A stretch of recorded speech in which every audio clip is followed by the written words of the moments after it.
All systems are nominal. Salutations, class, and welcome back! We have a very, very, very special stream tonight. We have not done multiple things in quite a few years. Tonight is our return to multi-streaming on YouTube and Twitch simultaneously. Back in, I believe it was 2022 when I was first doing multi-streaming on both of them. I was eligible for a Twitch affiliate status way before I could monetize on YouTube. And they did have an exclusivity contract back then. And it's only now, even a couple of years later after they reverted that change, that we are hopping back over and multi-streaming to both of them simultaneously. I'd like to work on the YouTube channel as much as I am on Twitch and get as much reach as possible. Plus, it makes things a lot easier to work for the VODs and letting people discover me. So, the other thing that we haven't done in a very, very long time is play a Pokemon game on stream, which, yeah, I think the last one was also late 2023 or so. Salutations, class, and welcome back, everyone. Warmest welcomes to Storm, Levy, Marky, Jazz, Usagi, Aaron, Quill, Kahila. Mal was in there somewhere as well. When was Tohomon? Tohomon was early in 2023.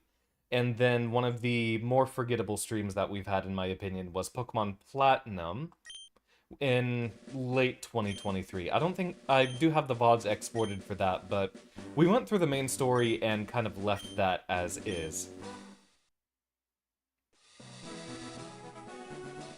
Yeah, in terms of like mainline Pokemon games, it's been a while. And in terms of like Mons games in general, I think the last one would have been... I'm not counting Aethermancer yet, because that one's not even released yet. But I think it was, not Aethermancer, but Monster Sanctuary from beforehand. And that was in early 2024, so it has been a while. Hello there! Glad to meet you. Welcome to the world of Pokemon. My name is Oak. People affectionately refer to me as the Pokemon Professor. This world is inhabited far and wide by creatures called Pokemon. For some people, Pokemon are pets. Others use them for battling. As for myself, I study Pokemon as a profession. Oh, Rez, popping in with the raid just as we begin. How are y'all doing? Storm, could we get a shout out for Rez? What were y'all up to this evening? So delighted to see all of y'all. 3 science goats all together! Absolutely, Rez. Absolutely. I'd be glad to have a Pokemon apprenticeship under Oak and carry on the banner. Almost done. Romeo is a dead man. I don't think I've heard of that one. Do tell, do tell. While I tell Oak a little bit about myself. Oh, did I tab out into the wrong window? Or is it... Oh no, did my controller unplug? There we go. Most recent suit of 51. Oh, okay, okay, okay. Let's begin with your name. What is it? We're gonna go for all caps since that's just how everyone is named in this game, so we'll be keeping up with everyone else. When I played through this the first time, I had the proper capitalization on my name, and it seemed a bit weird with every conversation going on. What tree would I name myself after? I almost feel like something I'd pick would have already been taken. Give me a moment to think about that. This is my grandson. He's been your rival since you both were babies. Name the rival rival? I almost want to. Heck, Storm, do you want to be the rival?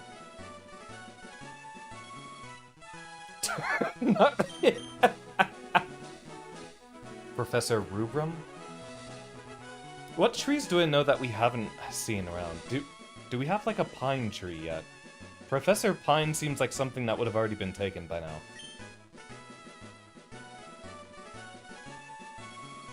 We could even call him Rednax, the official name of Evil Xander. Nah, I'm not gonna pick you, Storm, because I think he's exclusively gendered as masculine in this game. We'll go with Rival just for the joke of it.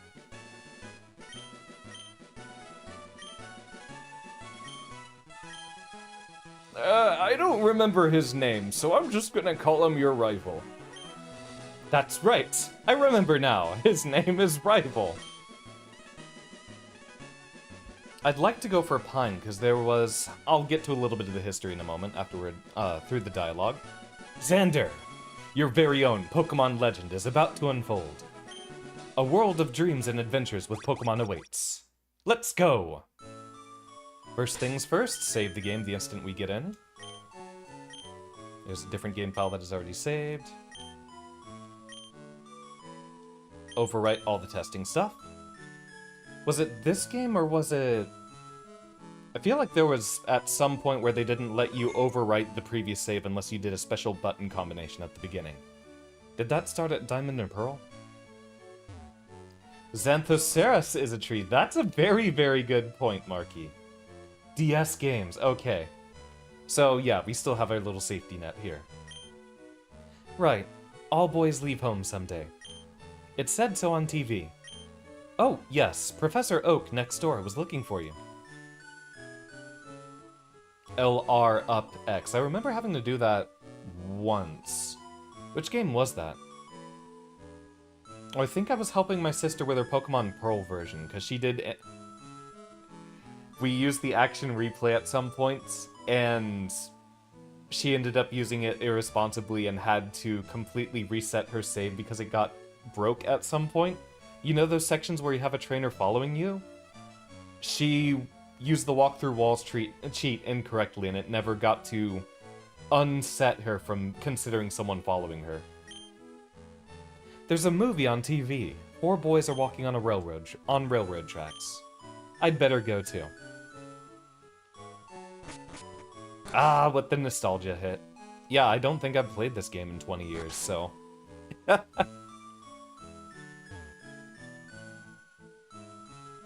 Not the bad egg spam. We had a couple of those, but what was funny was with the action replay, you could overwrite Pokemon in your party, and we would overwrite the bad egg with a valid Pokemon. Was Stand By Me that big in the late 90s? Quite possibly. Hi, Xander. My brother Rival is out at... you know what? We'll just assume no one remembers his name.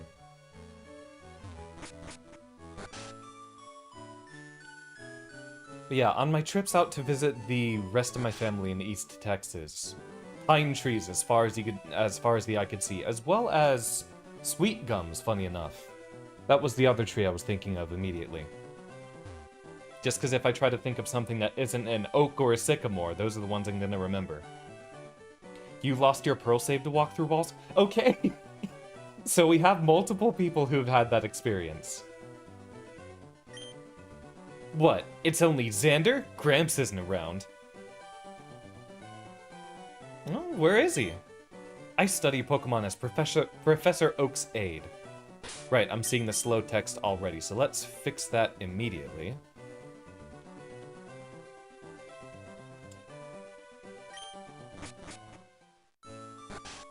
I forget, was this the point where we're supposed to just run out into the tall grass? There we go. Hey, wait! Don't go out! It's unsafe. Wild Pokemon live in tall grass. You need your own Pokemon for your protection.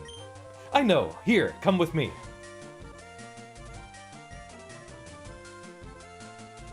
And, before any of y'all ask, I have already made my decision. Gramps, I'm fed up with waiting. Rival. Let me think. Oh, that's right. Your name was Rival. I told you to come. Just wait. Here, Xander. There are 3 Pokemon here. Haha! The Pokemon are held inside these Pokeballs. When I was young, I was a serious Pokemon trainer. But now, in my old age, I have only these 3 left. You can have one. Go on, choose! Hey, Gramps, no fair! What about me? Be patient, Rival. You can have one too. and he gets the filthy counterpick. So, I've already made my decision. I've played through the Kanto games twice, and each time I have picked a different starter, so... Oh! No, that is not the right choice. There we go. This is the Kanto starter I have not yet personally raised. I am normally on Team Bulbasaur, but we're gonna go for something new here.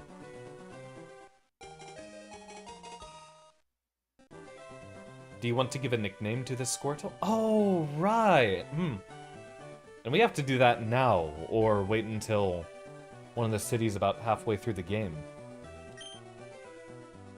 Any name suggestions, y'all? Squirtle Squad is iconic, but I can't remember... I don't know what good names we'd have off the top of our heads. Also, why do we have so much longer names for Pokemon, and we only get like 7 characters for a actual character name? Can we name a snake Viper? If we run into an Ekans and catch it, yes, absolutely. It doesn't have to be a turtle battle mech either.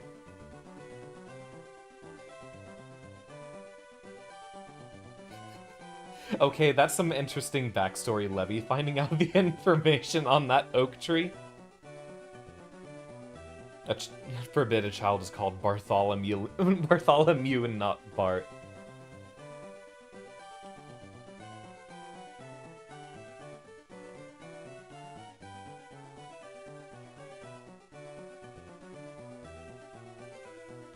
We'll worry about a nickname later.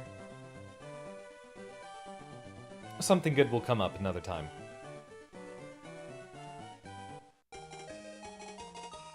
I'm gonna hate to be against Team Bulbasaur in this save.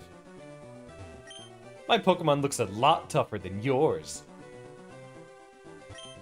If a wild Pokemon appears, your Pokemon can battle it. With it at your side, you should be able to reach the next town. And the Charmander remains forgotten. We'll leave him with that one. Wait, Xander, let's check out our Pokemon. Come on, I'll take you on.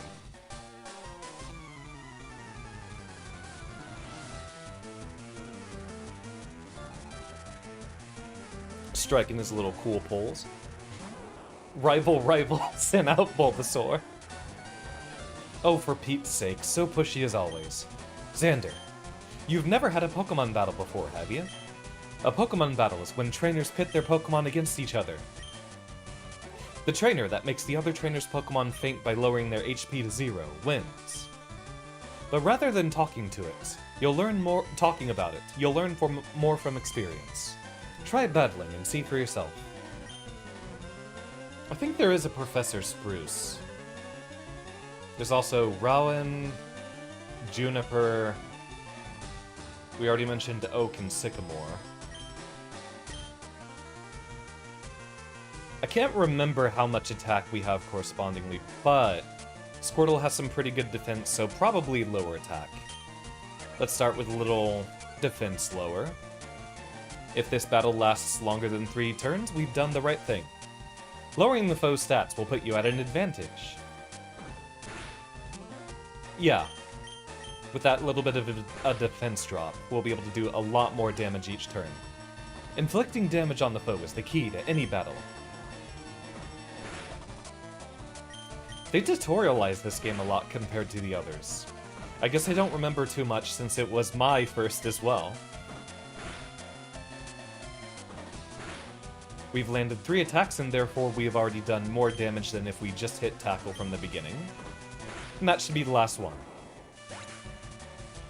Birch, who can forget Professor Birch? Who can perfect...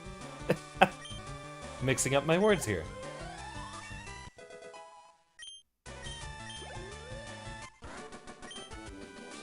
What? Unbelievable! I picked the wrong Pokemon! Excellent. If you win, you will earn prize money and your Pokemon will grow. Battle other trainers and make your Pokemon strong. Okay, I'll make my Pokemon battle to toughen it up. Gramps, Xander, smell you later. We can only identify him by his scent, not by his name. No one's gonna remember him. Xander, raise your young Pokemon by making it battle. It has to battle for it to grow.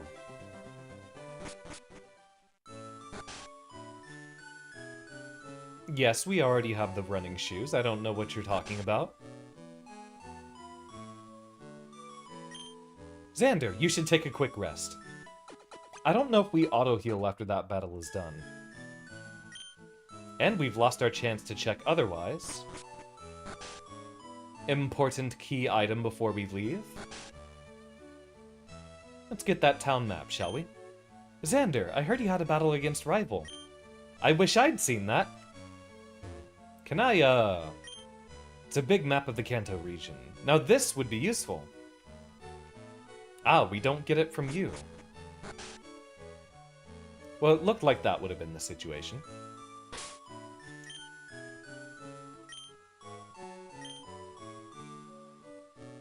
The unnamed child who smells is now the description of the rival.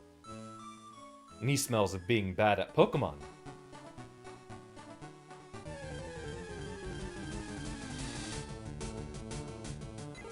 Now what's our goal for this playthrough? Are we planning on going through and catching just about everything we can run across? Or would that be better suited for a more extensive Pokemon game? This one is essentially just... well, with it being a remake of the first game, it's going to be as minimalist as possible.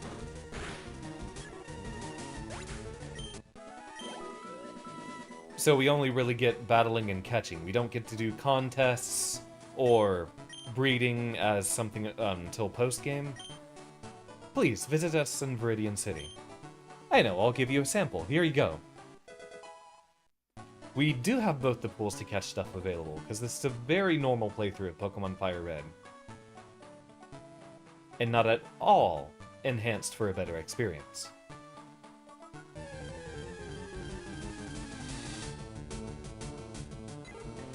Okay, but mechanically, Storm, would Petrify be any different from Freeze?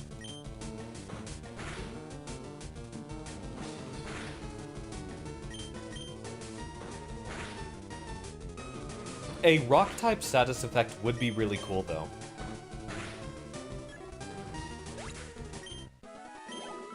It's kind of how we get paralysis from glare, though, right? That's almost kind of a petrification, I suppose. Salt Cure?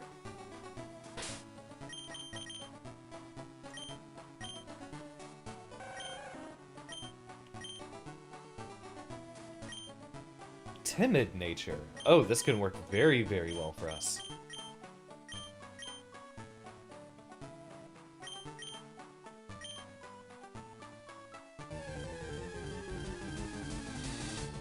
Double damage from fighting moves. Almost feels like it would turn them into a rock type, from what you're saying. Which we already have Soak. Getting a version of that for a lot of other types would be cool. A move that makes your opponent an ice type so they become horrible defensively.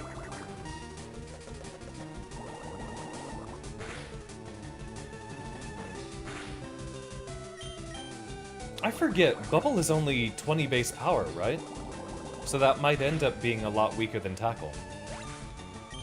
40 BP move that deals 1/8 on the opposing Pokemon. Oh, okay, bonus damage if they're rock, steel, water, or ground.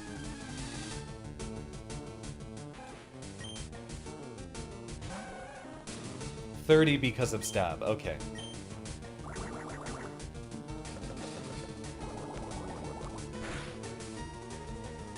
Yeah, that's actually why I put it first, was because of the stab bonus.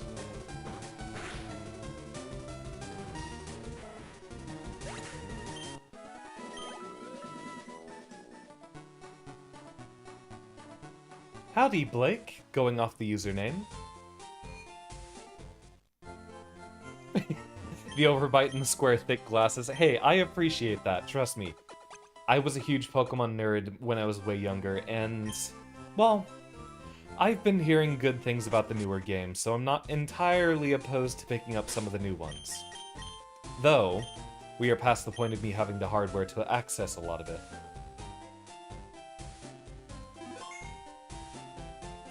Is that a multiplicative 50%? Alright, Blake is fine. Got it. Well, can we buy Pokeballs yet? Hey, you came from Pallet Town?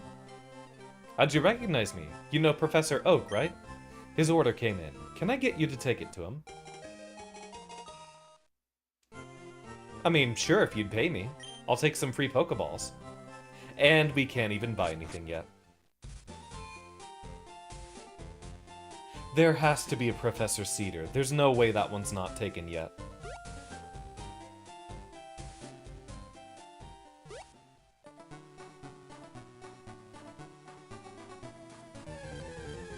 Yeah, I'm getting a huge smile washing over my face as well. I'm the only person here with a character design. That's not true. We've got Marky and yourself, Kahila, in the chat.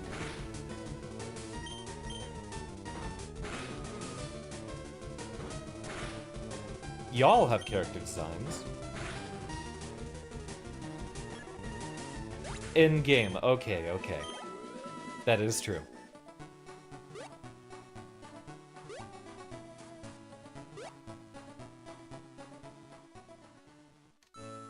You know what? I just realized I don't think I'm getting notifications from Twitch things happening either. Yeah, that's gonna mute the stream real quick. Yeah, I didn't even see the hydrate redeems and such. Also, I do believe, thank you so much for the hydrate, Cat. Looking way back, if I remember... Jazz, if you're still here, didn't you redeem a Nya? You'd like the Grimer in like 12 hours. Oh, Xander, how's my old Pokemon? Well, it seems to be growing more attached to you. You must be talented as a Pokemon trainer. What's that? You have something for me. So, the rule with the Nya redeem is you get to say what sort of Nya you'd like, if it's with a specific tone of voice or with a specific, quote. Ah, it's the custom Pokeball. I had it on order. Thank you. Gramps! I almost forgot. What did you call me for? Oh, right. I have a request for you two. On the desk, there is my invention. The Pokédex. It automatically records data on Pokemon you've seen or caught. It's a high-tech encyclopedia. Xander, and grandson whose name I can't remember. Take these with you. SoCal Beverly Hills girl? Wait, I can only think of Valley Girl when I think... Is that more accurately what a Valley Girl is? Same thing. You can't get detailed data on Pokemon by just seeing them. You must catch them to obtain complete data. So, here are some tools for catching wild Pokemon. A good start. When a wild Pokemon appears, it's fair game. Just throw a Pokeball at it and try to catch it. This won't always work, however. A healthy Pokemon can escape. You have to be lucky. To make a complete guide on all the Pokemon in the world. That was my dream! But I'm too old. I can't get the job done. So, I want you two to fulfill my dream for me. Get moving, you two. This is a great undertaking in Pokemon history. Alright, Gramps, leave it all to me. Xander, I hate to say it, but you won't be necessary for this. I know, I'll borrow a town map from my sis. I'll tell her not to lend you one, Xander. Ha ha ha! Don't bother coming round to my place after this. And all of our future rivals were way too kind in contrast to that. Pokemon around the world wait for you, Xander. Same thing. Alright. Like, totally nya, y'all. Enjoy the liquids. Oh, is that 200... Is that 200 hydrates? Oh, yep. There's all the hydrate redeems. Alright. Time to drown.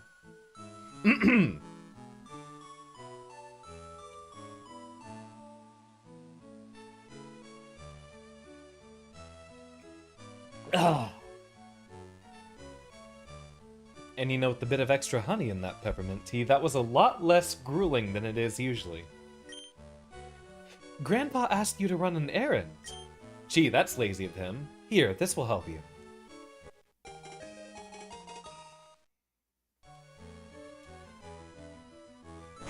Town map obtained.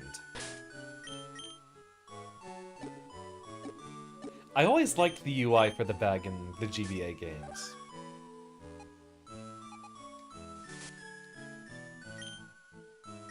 Perhaps even soon after this we could get on to Emerald, or more accurately, I do want to do Tohomon Purple again. You did ask for a Gorgnia special. I don't know that I can do the appropriate Milwaukee accent.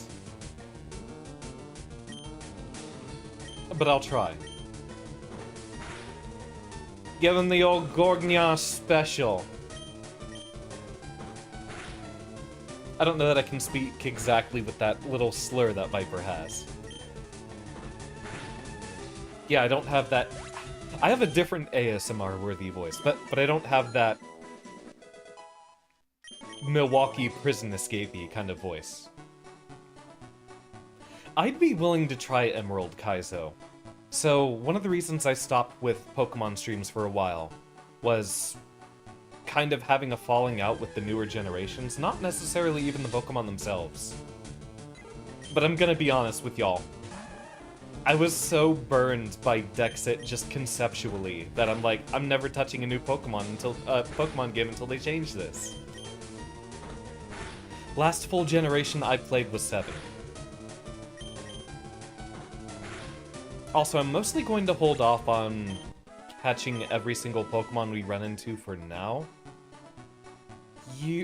I don't think I have much of an attachment to grabbing a Rattata or a Pidgey for now.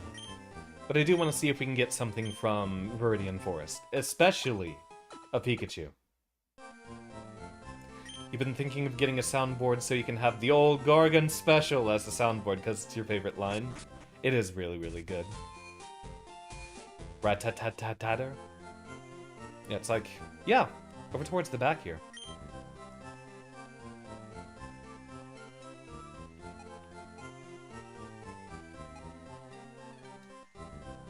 I'll always have quite a bit of nostalgia for FireRed.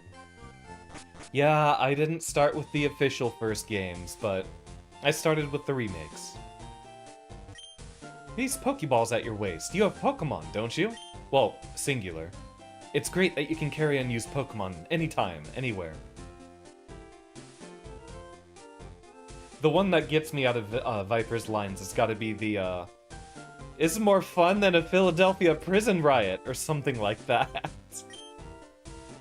Want to know about the 2 kinds of Caterpillar Pokemon? I'm already encyclopedic on their knowledge. Oh, do we want to grab a Primeape? It's gonna be a while before we can get a Machop, probably. I don't think that will necessarily need too much help in the first gym.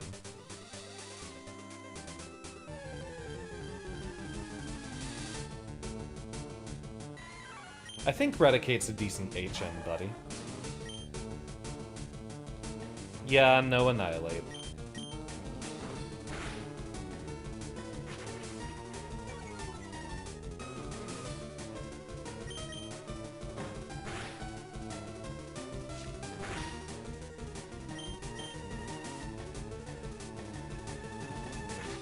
Okay, you know what? I'll put it this way. If y'all come, like, just for what y'all might know about the Pokemon we find early on, priority to the Pokemon we catch goes to whoever comes up with good nicknames in chat. And I won't even say y'all need to use the redeems for this one. These are just going to be suggestions.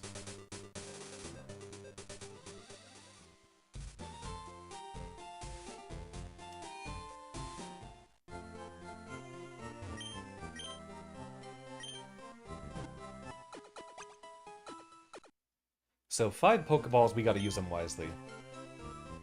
I do think grabbing the classic Caterpie is gonna be pretty nice.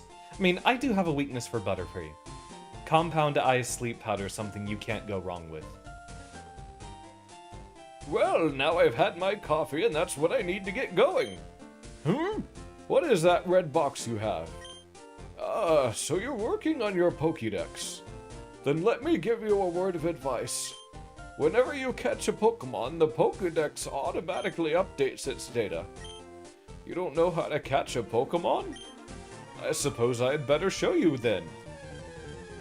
Incredibly long, intense training session. It's goofy that they animated this entire sequence.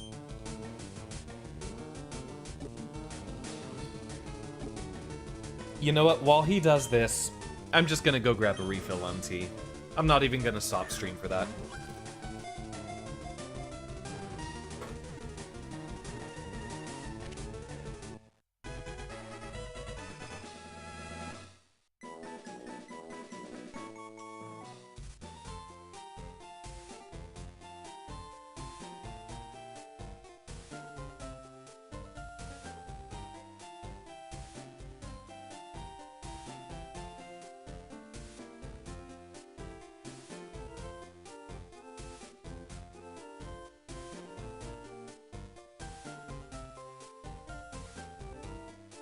Ah, just in time. There!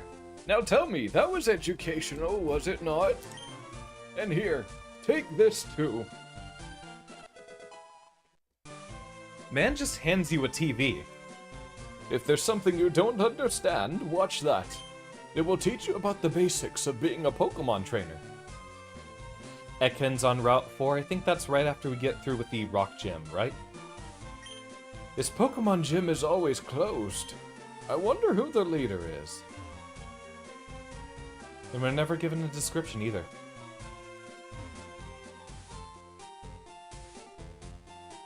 Wait, that automatically made me jump down. I didn't even hit that input. Casually carrying a whole CRT with you. My daddy loves Pokemon too. Spearow, name? Speary. Coming up with nicknames is fun, but it's not so easy to do.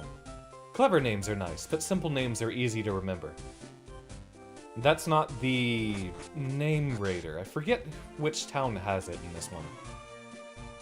The leader is Soul Bad Guy. Soul Bad Guy using a mix of fire, dragon, and fighting types. Lavender, that sounds about right.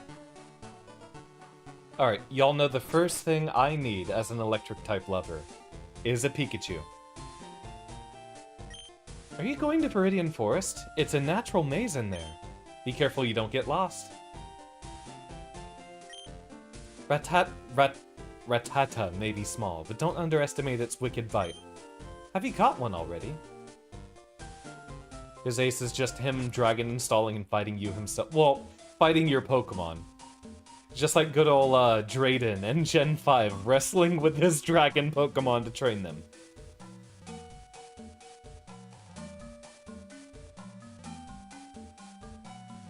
We might be in here for a while. No, fighting you, the player. Isn't that against the rules? Good news about Metapods. We can fight them without having to worry about anything else.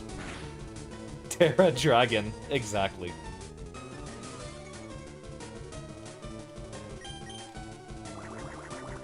Storm, you should know this by now. Just because you are a bad guy does not mean you are a bad guy, right?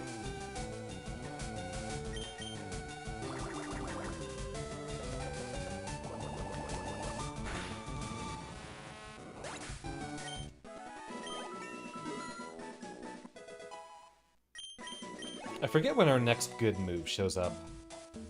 This game is going to be a much slower burn than many of the other ones, just because we have the old experience share among a bunch of other things.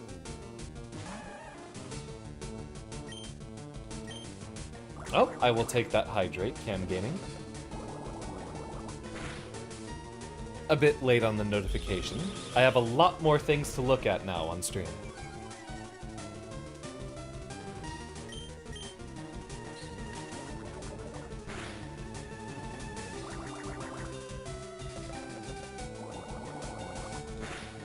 I'm gonna take a wild guess, Storm. You're currently picking Viper as your character to play in Deadlock?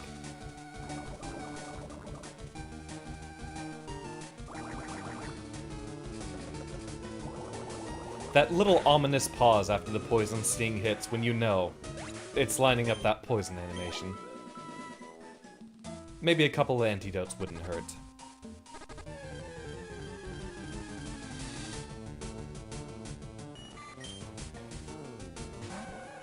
I kind of want to go the Caterpie route.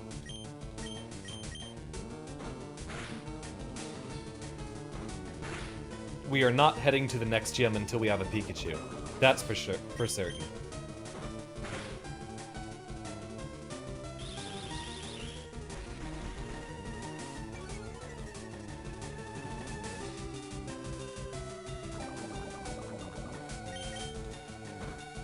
Alright, the fewer turns we spend in battle, the better.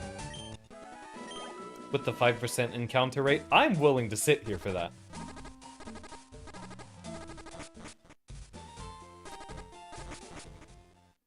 I forget, in this generation, do they get down to 1 HP and then it stops? Well, we're about to find out.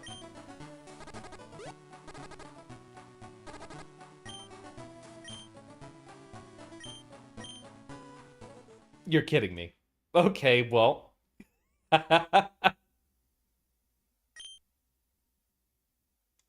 First, you should restore your one Pokemon to full health. Alright. If your Pokemon's energy HP is down, please come see us. If you're planning to go far in the field, you should buy some potions at the Pokemon Mart. We hope you excel. Well, let's go ahead and correct our negligent behavior. I'm gonna grab... Do we have enough to grab, Yeah, okay. We can get a couple antidotes.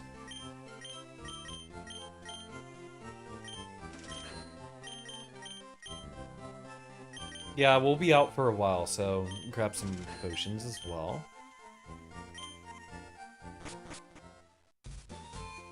Let's grab some Pokemon with a lot more appealing types available to us, given that we have rock types coming up both in the first gym and Mount Moon. Let's grab that Mankey. They put them in here for that reason. Did always like how Joy was subtly characterized as overwhelmed or over-worried, but always kind. Very good characterization for her, for sure. A little bow every time is precious, too.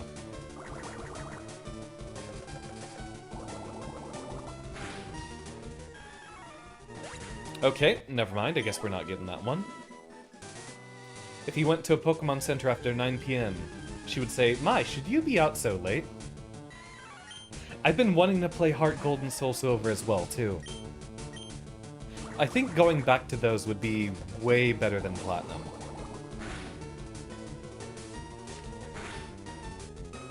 You know, that's probably good enough.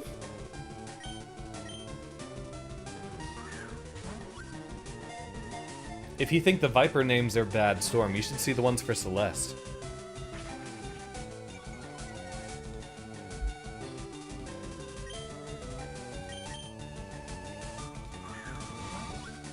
Also, how would I lose money from panicking when a Pokemon reached 0 HP? Do I just pull out my wallet and toss a few Pokédollars to the side? Light and agile on its feet, and ferocious in temperament. When angers, it flies into an uncontrollable frenzy.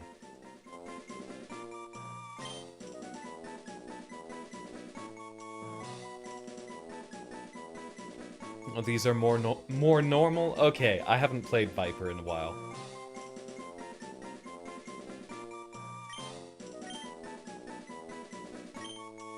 Just go for Oshiro? As a Mankey name, I assume? I was just gonna go for the Leo Whitefang joke, being a gorilla later on. Well, not quite a gorilla, but y'all should know the joke I'm making.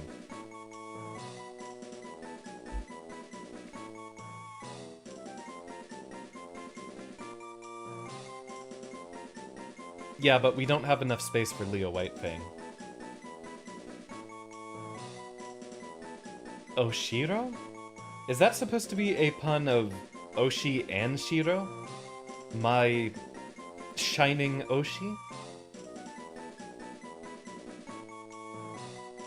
Anxiety so bad it kills him. all the Pokemon names are in caps in this game, right? You know what, we'll do lowercase just to signify that they have been nicknamed. If you don't like it, we can change it later.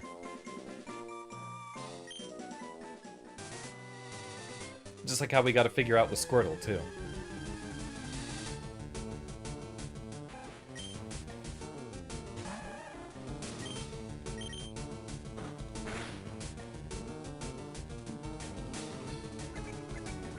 Shoutouts to Chiding, 100% inferior to Dox. Iconic name. Yeah, I never got the bit with Chiding. Withdraw, how appropriate. Me too, Squirtle, me too. Actually, yeah, Mankey's not in that bad of a situation. Pokemon Center is free, though, because... healthcare or something. I didn't know how elaborate I wanted to make that joke off the top of my head.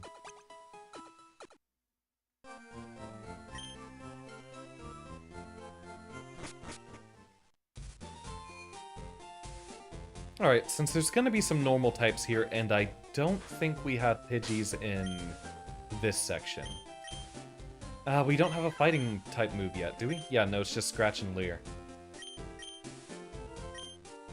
Hey, Mal, you didn't read the headliner. We were gonna pretend that we had everything working just fine.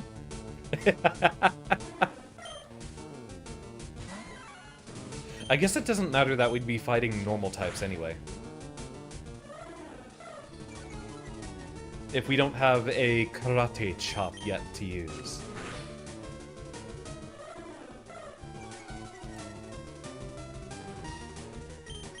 I don't think we have any reason to fear the first gym either. Oh, well, heck, that's something to fear.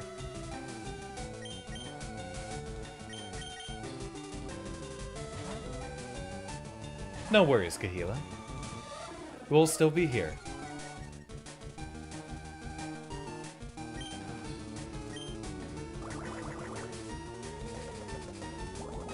Now, Bubble Beam is where it's gonna be.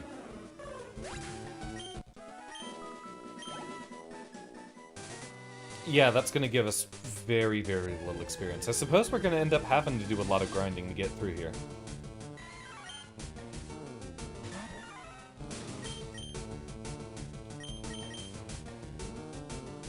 What's my vibe on Sinclair? I like Sinclair, and I'd probably play Sinclair if it wasn't for just having the placeholder model.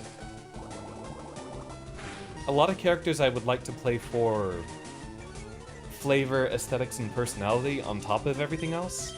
That's one of the reasons I play Billy so much. In terms of actual function, I think I might like Dynamo more. But I love Billy for the aesthetics. Or it might just be the specific playstyle I love so much with Dynamo of the Stomp Headshot playstyle. Really, really fun, on top of already having a very good ult that you know when to use it. Assuming you even get like 2 people with the Black Hole ult, you don't really gotta worry about anything else.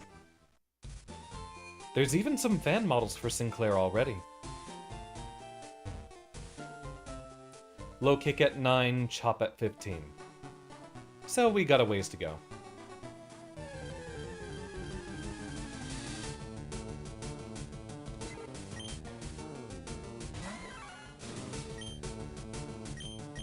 We'll let Squirtle tank. You'd expect a turtle to have high physical defense, right?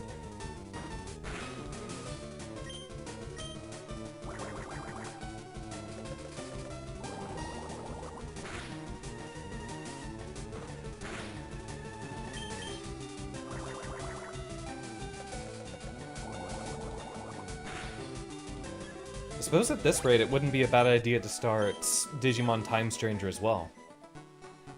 But everyone was wanting Silk Song first, so I suppose that happens maybe next week or the week after next.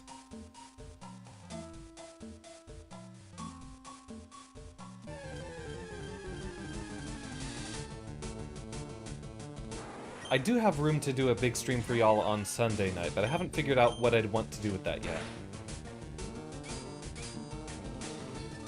Oh, this is gonna take forever. I think it would actually go by quicker if we just swapped to Squirtle and used the special attack instead.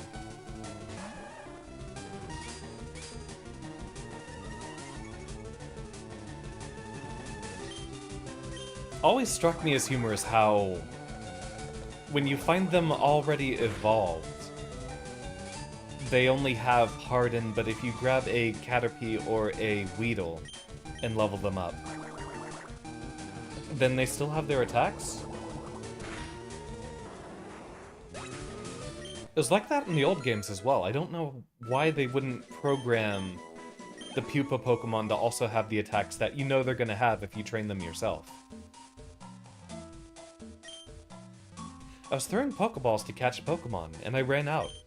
That's why you can never have too many Pokeballs. Like this one right here. Oh! They evolved by eating, not by battle? I can see that. They still would have learned Tackle from the beginning, right?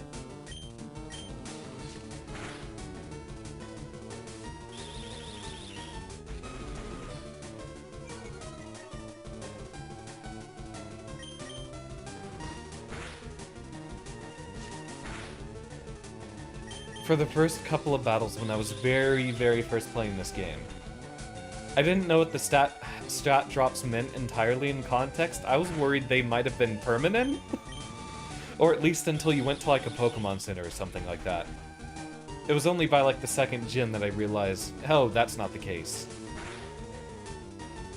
But seeing all the stat drops here and there, and it not really being explained, it's only for the course of the battle, did confuse me a little bit. Of course, I was like 9 when I was playing this the first time. Blaze Warrior, welcome in. How are you doing this evening? We just started ourselves a very new Pokemon FireRed run.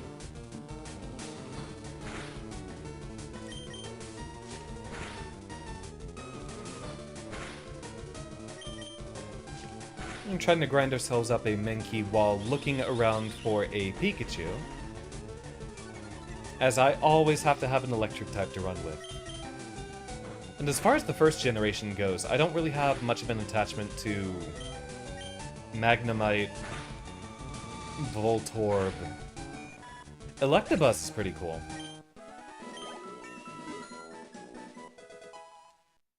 A lot of them we end up finding way later. Now, Electivire I do like a lot more than Raichu, personally.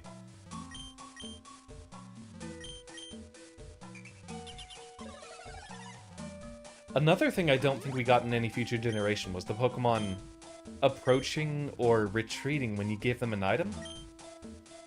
I came here with some friends to catch us some bug Pokemon. They're all itching to get into some Pokemon battles. Itching probably because of all the bugs around here. I do want to check every nook and cranny, every little corner.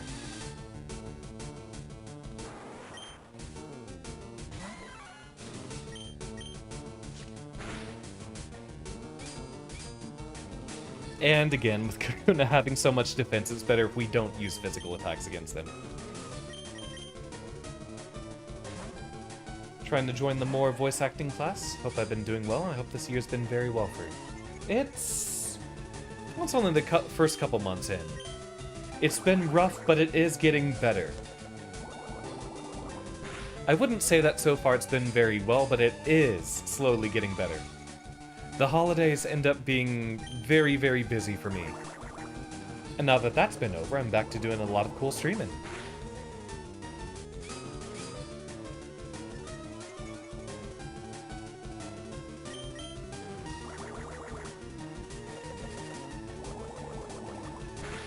I wonder if we want to make it a rule of try to grab a lot of Pokemon that I don't usually use. Like, I've used Butterfree twice the first couple of times I played through this. But I've never had a Beedrill stick around for long.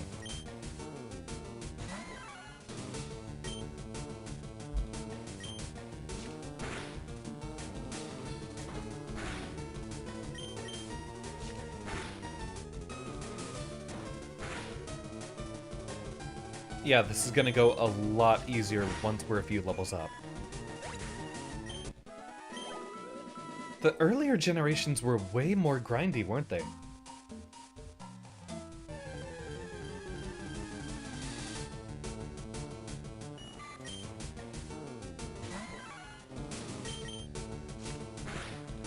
Get a little scritchy scratch out there.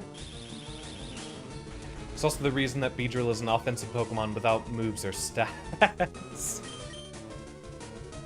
Yeah, Butterfree does its support job very, very well. But Beedrill's supposed to be attacking people with... what? It doesn't have anything this generation.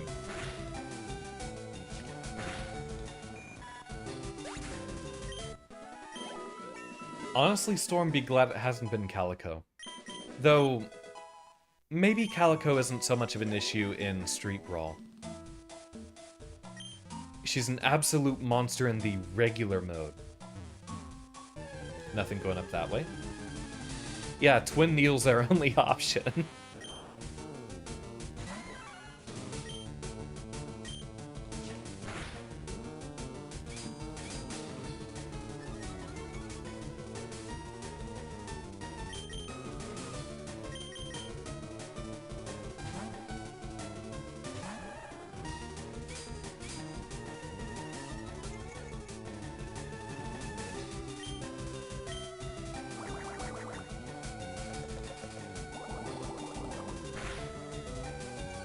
Yeah, that's way easier. You know what's funny? We'd have an incredibly easy time grinding through here with a Charmander. Even if that first gym would be tough. Along with Metal Claw, I think Charmander might actually be one of the stronger picks for the beginning. Kahila, I feel like you would know what the speed run for this game looks like. Who's the best starter for that?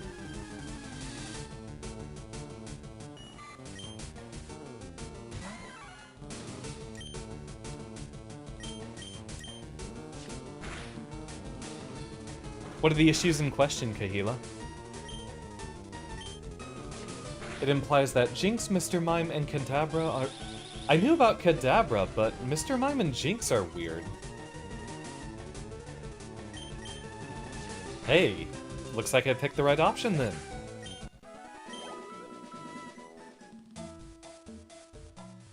And this guy's going to want to battle us, just from the way he's ominously standing there.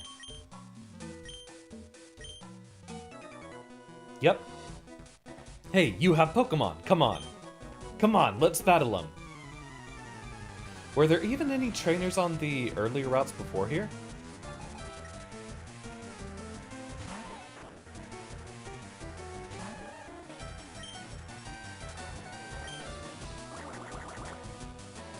Tackle might be better before they evolve.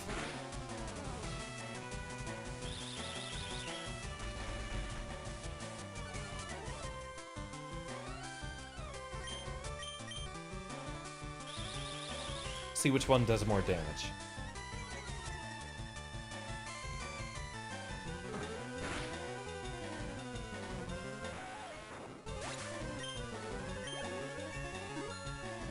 Hey, that is quite a bit.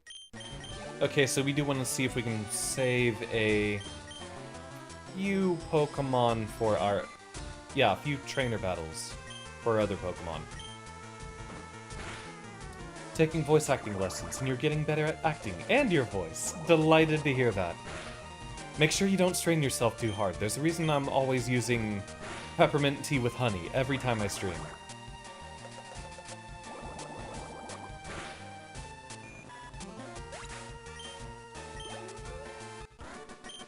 Right, wasn't there a soft 60 Pokemon requirement to get to a lot of the post-game stuff?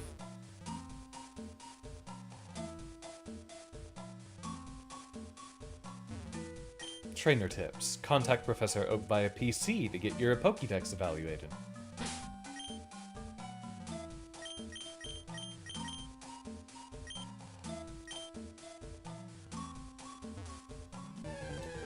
Still looking for that Pikachu. Ah, for the National Dex. Okay, so we do have to do quite a bit of catching at some point. Might as well see if we can front load a little bit of that. Can y'all believe it's only been even slightly less than an hour that we've been streaming so far. Feels like we've been in here for a long time, but I am ready for a really chill night for streaming.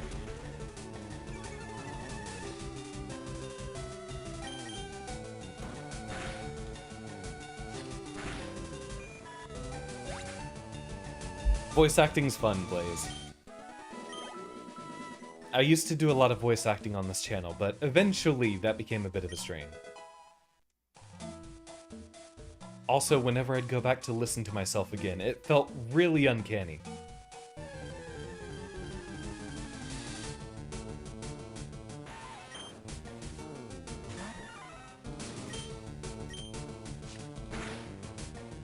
"5% isn't that rough of a chance.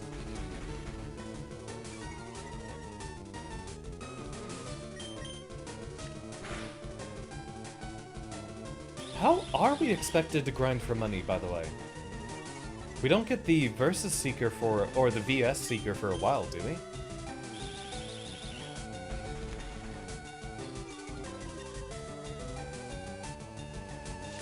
I don't know that money's ever been an issue, but for the sake of being timely, I don't want to run back to a Pokemon Center every single time both of our Pokemon get low on health. In Vermilion, oh, it's not that far at all.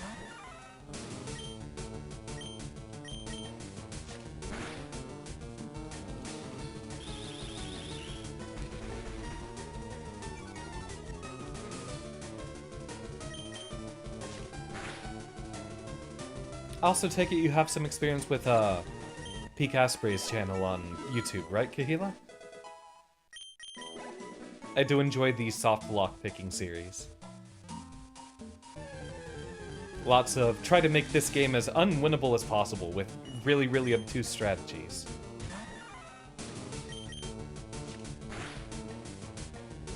No, you don't. Alright, I gotta send them your way later.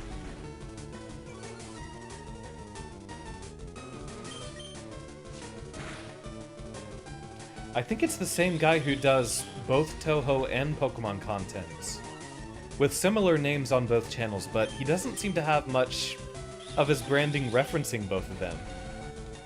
It almost looks like he did some Pokemon stuff on a whim that got way more popular than his Toho videos. I feel like that might be an eventual fate, no matter how much I love doing Battletech or Mech Warrior. Elder Scrolls could get popular. But a lot of my very specific hyperfixations aren't going to be nearly as popular as Pokemon. Right, if it's a Kakuna, we want to swap.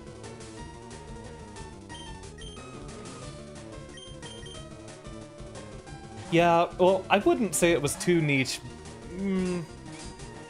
20 or 15 years ago. It feels like it was a lot more popular way back in the mid-2000s or 2010s era. Which is a shame, because Toho is so great. I wish it wasn't so niche.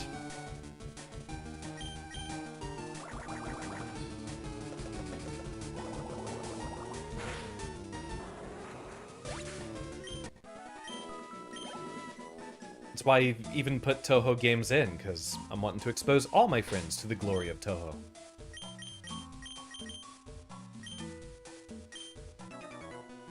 And the fact that the Tohomon games exist is kind of a testament to how well they mash conceptually. Let's get ourselves a wonderfully wide cast of so many different colorful characters. That's a high-level Weedle. Why haven't you evolved it yet? Kakuna evolves into Beedrill at 10, right?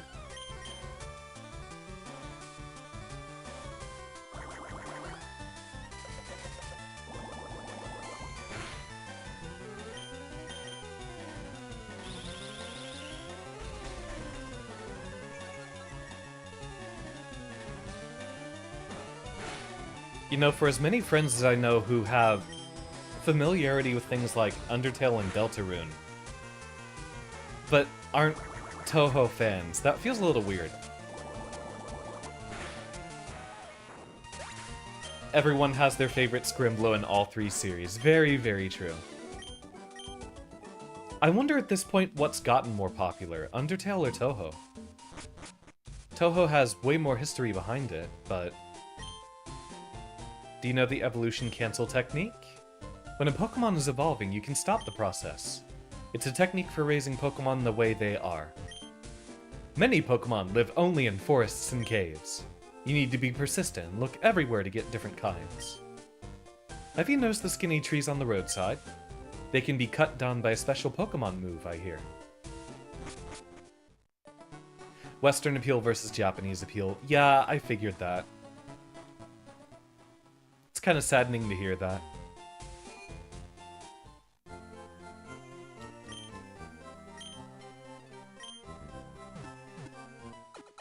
So, let's see.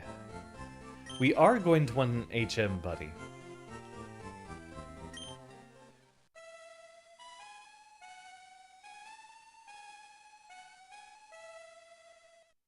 Iconic, unforgettable. Ah, when Jigglypuff sings, Pokemon get drowsy. Me too. Absolute queen. What? Team Rocket is at Mountain Moon? Huh? I'm on the phone. Scram! So, when I was young, I couldn't tell that these guys were supposed to be gaming on little consoles either. It just looked like they rotated their heads to face you.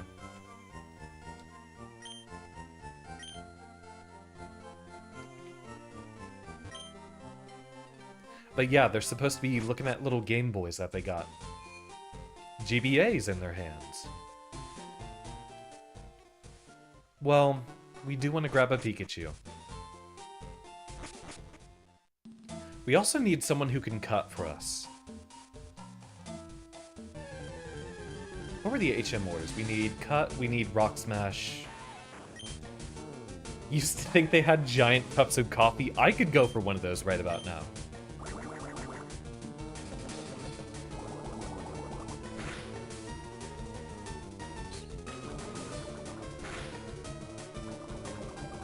You're kidding me. Well, we got the antidotes for a reason.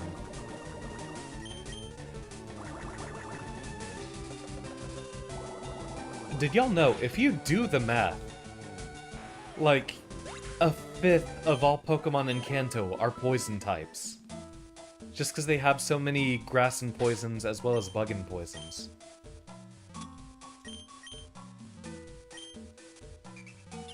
Hey, Squirtle likes us. What you find it funny is that in the first 2 gens is all just use the water starter and you get Surf Strength and an Ice move early anyway. Well, look at that! Let's be careful here.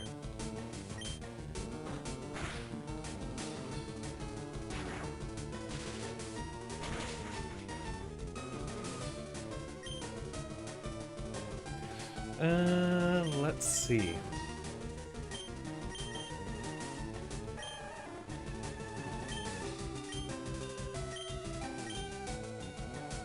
Oh, 35. Right! This is back when Tackle was way weaker. They're probably gonna do the same amount of damage.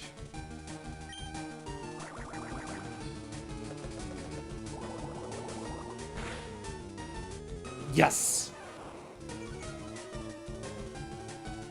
Alright, y'all know we are gonna catch it. Anyone got some good recommendations for the name?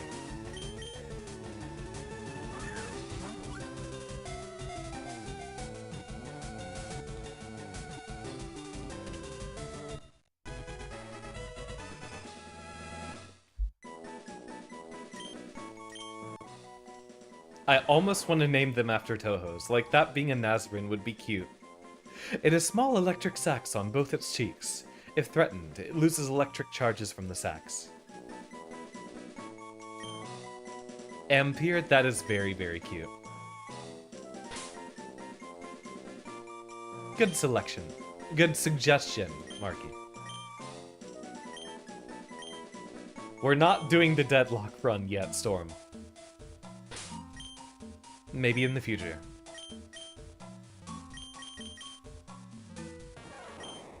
A neutral nature, we can work with that.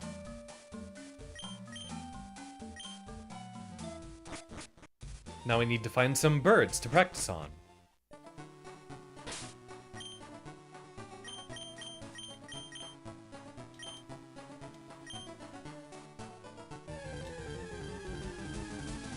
I think we're just about ready for that first gym fight. We're gonna have a quadruple type effectiveness on most of them, so...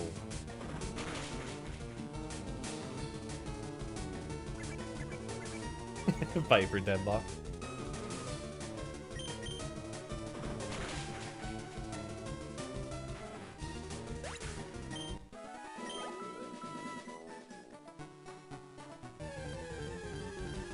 I think we can go for another heal, and then see if we can run back into a trainer or two in Viridian Forest.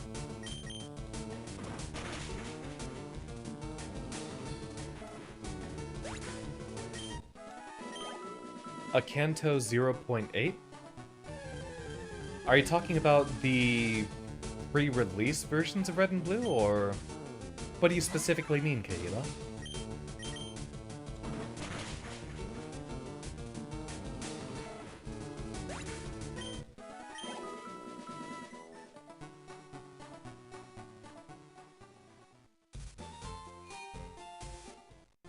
Yeah, let's grab ourselves a little heal. It's about time for our first break, so we're gonna go hop on that real quick. I'm gonna go grab a refill on my tea, and we will be back in just a moment. See y'all soon.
So I clicked off and that must have disrupted the music for a bit. Hopefully not for too long.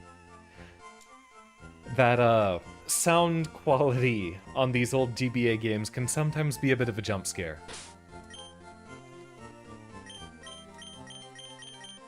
Empire, you little rascal, let's find some flying types for you to beat up.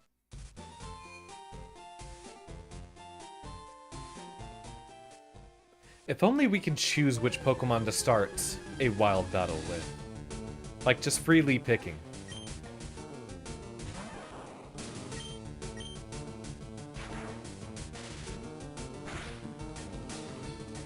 Yeah, Pikachu's gonna be in a very, very good spot having a decent stab attack to start out with. On top of being offensively oriented, for most of the base games, you can kind of just speed through with any sort of offensive sweeper.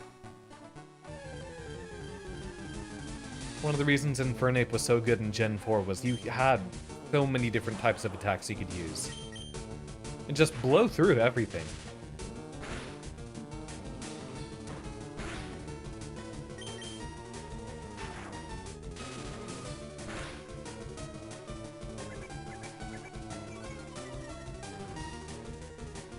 And with every level up, this is going to become a little bit easier.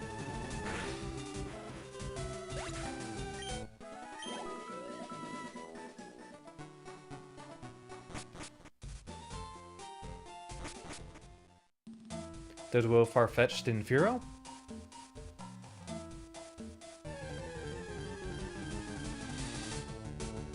You talking about the flying types we're looking for around now?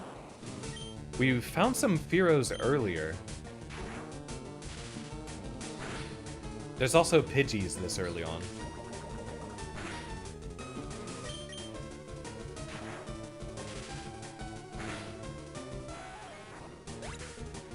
Kanto 0.8 would have had Kenny, the normal type gym leader, and Gillian, the flying type gym leader. I think that would have worked a lot better for the typing. Oh, talking about the two cut gym leaders. For what they could have. Yeah, it's interesting that there's going to be so much overlap between the normal and flying types for both of them. I suppose having one or the other would be nice. The first gym leader being normal type seems like it tracks a lot better than Rock. Because that's such a huge advantage versus one type and then a huge disadvantage versus the others. Balancing things a lot better is something I do wish that they did earlier. Did you know that Pokemon evolve? Let me guess, he's gonna have, like, a Kakuna and a, Metapod, and they're not gonna do anything.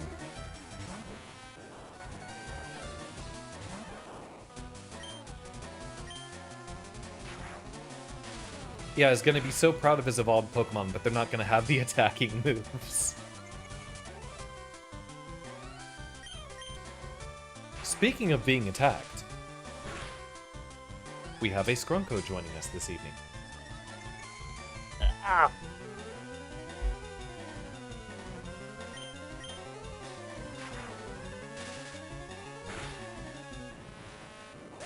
So long as he chooses not to lay down on the keyboard, we should be alright. If the game spontaneously speeds up, y'all will know what's going on. Nah, we'll stay in. We didn't change it to set battle either. We should do that.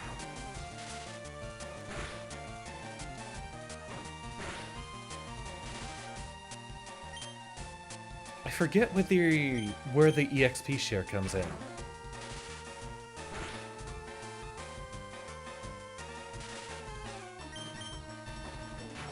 That's a cute Caterpie sprite. Just a little Scrimblow there.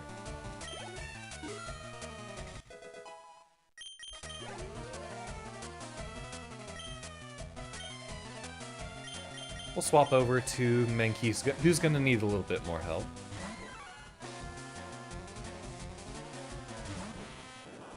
Oh, it's a catching threshold. Okay. Well, I guess we might need to focus on that then.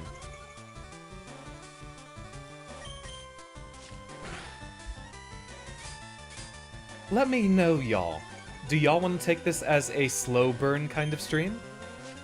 Where we just go around trying to catch a whole bunch of Pokemon rather than, you know, focusing on the challenge of battling?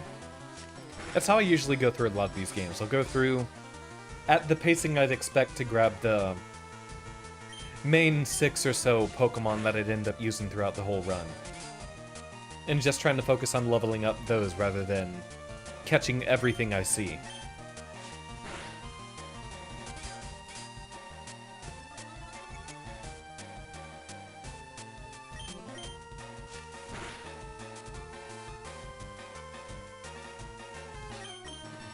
We can swap.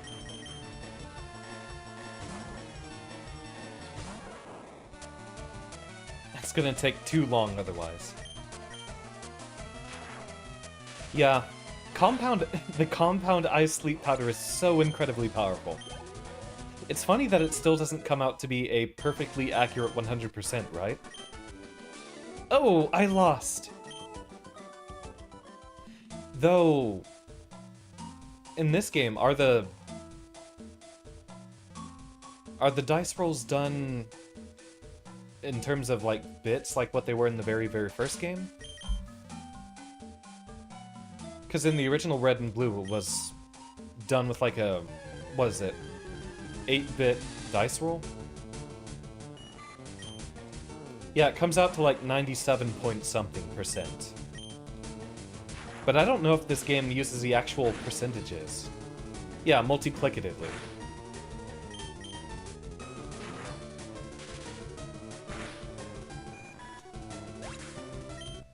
Let's see, 0.7 times 0.3? No, I'm gonna actually type that in the calculator. I want to know.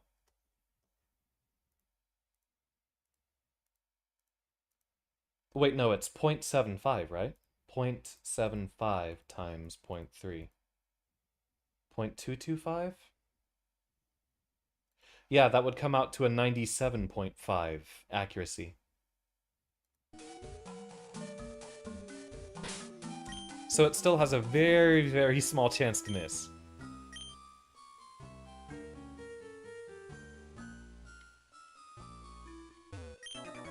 Yep, you're a trainer.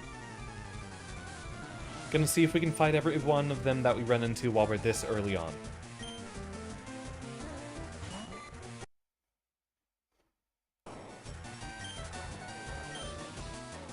I also gotta figure out how to make this thing stop muting once I tab out.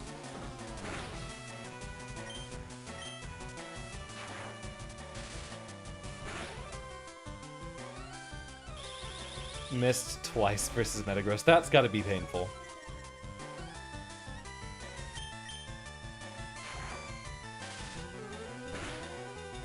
Yeah, it's weird how so much of this ends up coming down to chance.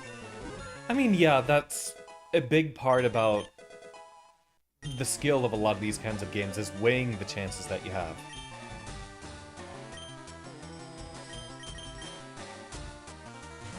But it's so weird how an entire game can be decided on whether or not Focus Blast misses.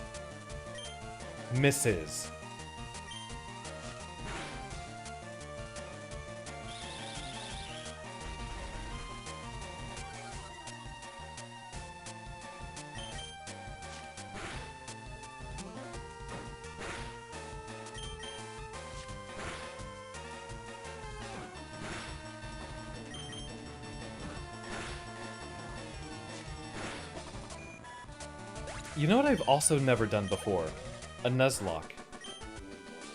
When there's an Aerodactyl, there's always a chance of missing that. You just get all those flinches in a row with Rock Slide. Aerodactyl has killed so many Battle Tower runs for me. Yep. Exactly, exactly.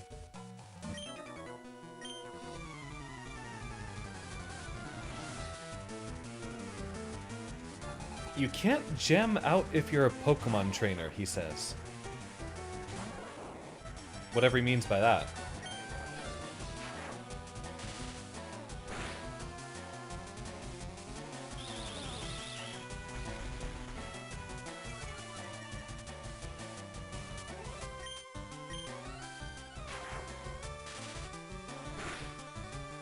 did they ever have any times in, like, the anime, for example, where they did anything to challenge the whole rule of, oh yeah, two trainers lock eyes, you have to battle? Like, what's the deal with that? Oh no! Pikachu! Oshiro, take our vengeance.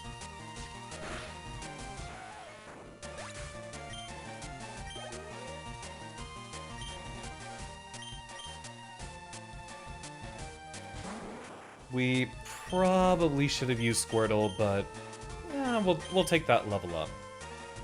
We'll get the experience split here.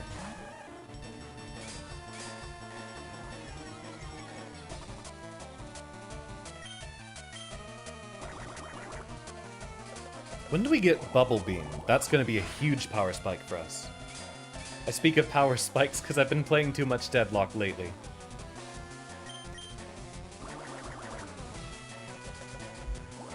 Trying to think about games numerically like that.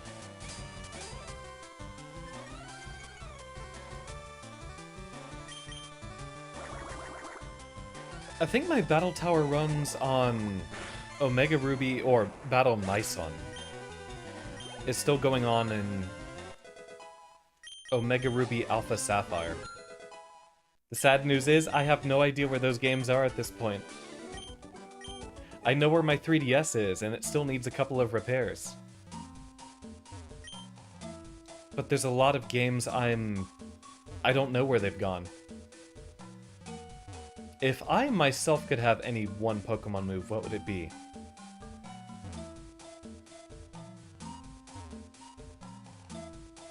Either Rest or Teleport. Funny that they're both psychic moves. I wish I could just go to sleep and wake up whenever I wanted to. Or, at the very least, with Rest, I could just fall asleep when I need to. An alarm could probably wake me up later, just as there's plenty of Pokemon moves that wake someone up. On that subject, the move Smelling Salts, isn't that a fighting type move? Or was it normal and I'm thinking of, no, I might be thinking of Wake Up Slap. Oh, Cat is pressing buttons on the keyboard.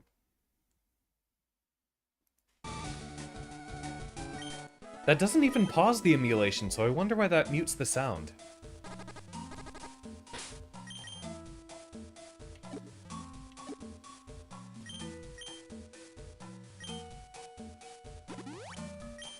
Thank you, Squirtle. And then Teleport would let me get wherever I needed to. Assuming Teleport lets me appear exactly where I want to. If it has, like, the caveat of only teleporting to a place I've been before, it would still be exceptionally useful.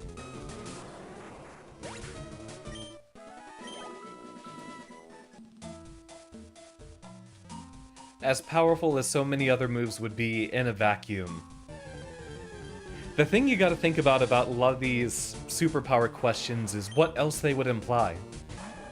Like, sure, my usual answer to the, oh, if you could pick any superpower, what would it be? I always pick control over electricity. I mean, in the digital age, that has its advantages. Game or lore logic, that is a very, very good challenge.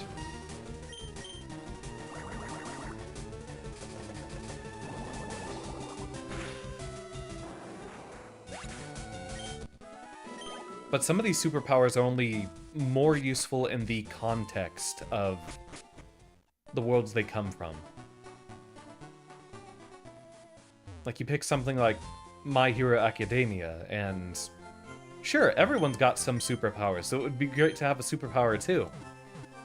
But if you had too noticeable of a superpower in the real world, would that land you in trouble? Teleport takes you to the last veterinarian you've been to? Hey, that would cut out a 40-minute drive.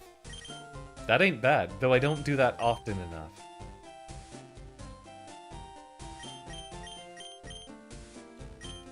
Howdy, Zen! How you doing? Storm or Levy, Could we get a shout out for Zen?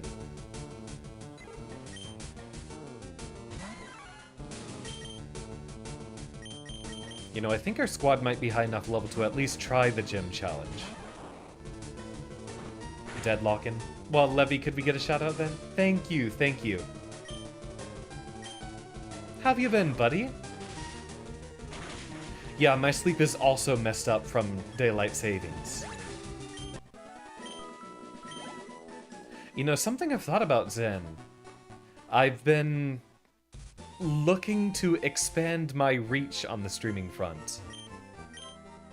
I don't know if you've been able to tell from looking at the chat on the side here, but we are on our first multi-stream between both YouTube and Twitch today. At least since the last time I did multi-streaming, which was, I think, 2022. Y'all want to know what my last video was that I did live from YouTube? The last live thing I had was apparently a tournament where I was gold Lewising. And we all know I haven't played Strive in a while. But the point I'm trying to get to, Zen, I do want to see if we have any good games in common, because I'd love to do a collaboration with you, given that we've been friends for a long time, but I don't think we've ever collabed. You're a trainer, right? Brock's looking for new challengers. Follow me. Obligatory obnoxious tutorial section. Isn't there a speedrunning strat where you get to clip through and skip this guy?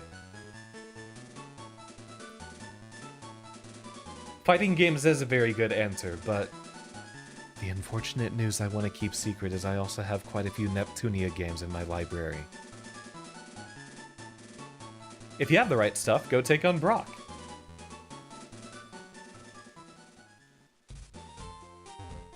I don't know. I might even be... I hate to say it, because this is not my branding. But... Hold on, I gotta hide my eyes for this one. Oh, it's not even working. There we go, there we go. I'd even be willing to grab a Senran Kagura game if that was necessary. Clefairy came from the moon. That's what the rumor is. They appeared after moonstones fell on Mount Moon.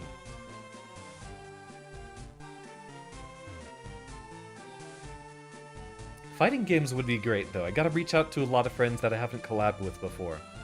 Because there's so many people I've been friends with for a long time, but never collabed with, and lately I have been collabing with a lot of the same friends over and over again. Like, one collab a week, but it's with the same 5 people. It is very much a choice I don't think I want to make. Pokemon learn new techniques as they grow, but some moves must be taught to them by people. Fighting games would be nice, though. A Pokemon becomes easier to catch if it has a status problem. Sleep, poison, burn, or paralysis. Those are all effective. But catching Pokemon is never a sure thing. And Thunder Wave on Pikachu is going to help us a lot more. A stone gray city. Psst, do you know what I'm doing? No. I'm spraying Repel to keep wild Pokemon out of my garden. We need to indoctrinate more people into Deadlock? I'm always down for that. I mean, as I said, Deadlock might be my new central thing. No, I've not checked out the museum. Oh no, he's gonna take me there! I could run there faster! Been back on Strive with the news of 2.0. I was thinking about hopping in there once 2.0 comes out. This is it, the museum. You have to pay to get in, but it's worth it. See you around. I'm pretty sure it's a rational amount of pot hate given how good he's gotten. Oh, 50 for a child's ticket. We can do that. Where did all of our money go? Did we actually just spend it all on potions? Right, we have to look at our name tag. Yeah, we did get all of it out of our pockets.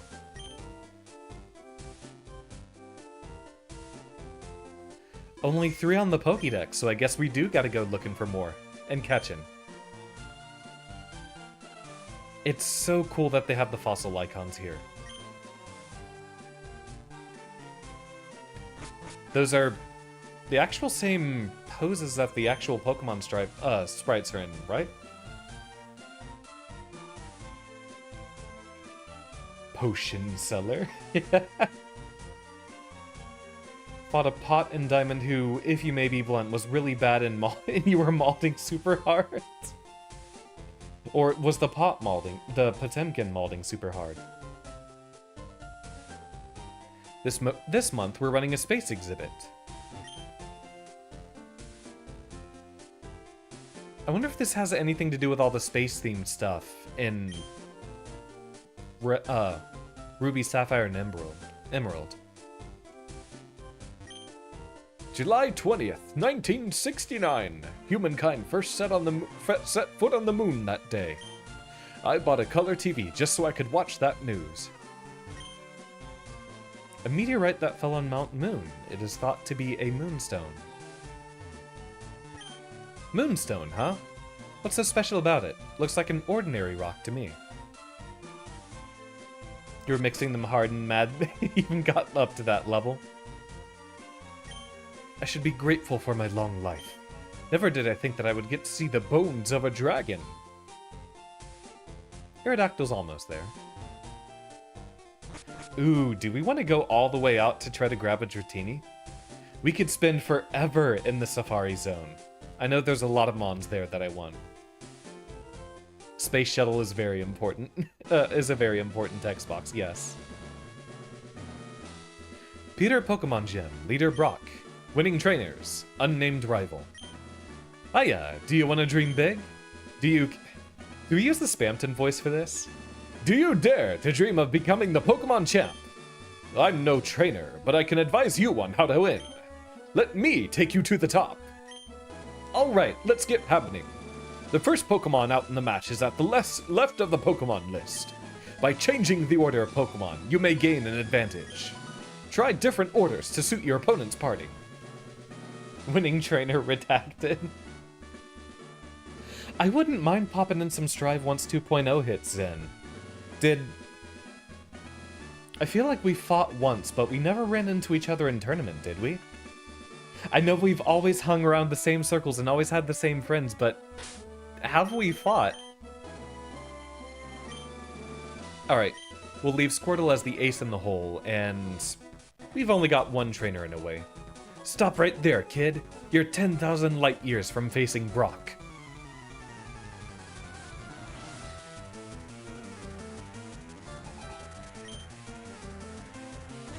Camper Liam sent out Geodude. Oh, a little bit of an uphill battle here.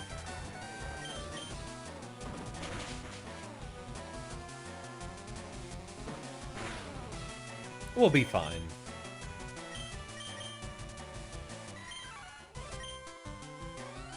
Yeah, that's naive nature. More damage on heavier foes. Interesting. That would do a lot of damage to Onix, but Onix also has a ridiculously high defense stat. Which is weird.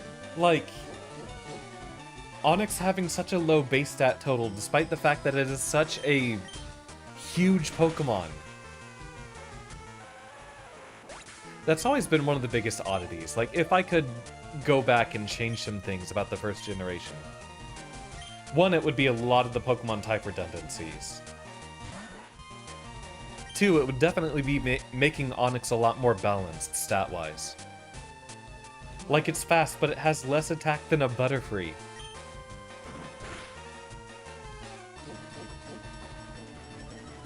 So you are not heavy at all. Got it. Is Low Kick even going to get a stab bonus?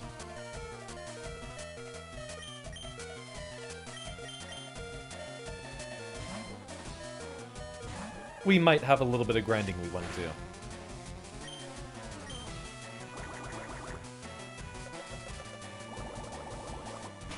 And thank you for the Lurk Storm.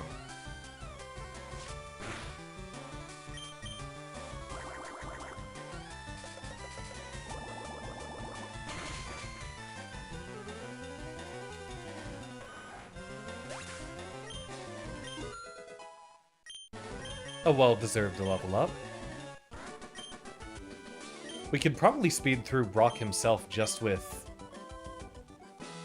just Squirtle. Let's go ahead and get a heal before we try that. Putting the gem all the way on the side over here, huh? Fencing it off.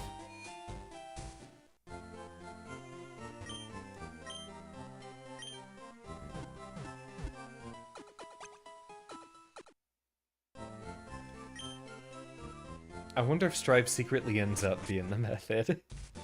Streaming Strive was the fastest I ever grew. Back in, like, all the way back in January of 2022, I got 100 subscribers on YouTube in just a couple of weeks. Because it was so popular at that time.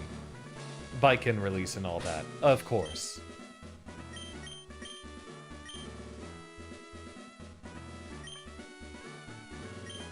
It might even be better to leave Oshiro in the back for when we eventually have to deal with the Onyx here. So you're here. I'm Brock. I'm Peter's gym leader. My rock-hard willpower is evident even in my Pokemon. My Pokemon are all rock-hard and have true grit determination. That's right, my Pokemon are all the rock type. You're going to challenge me knowing that you'll lose? That's the trainer's honor that compels you to challenge me.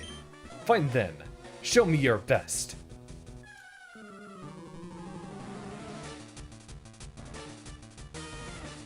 Leader Brock would like to battle.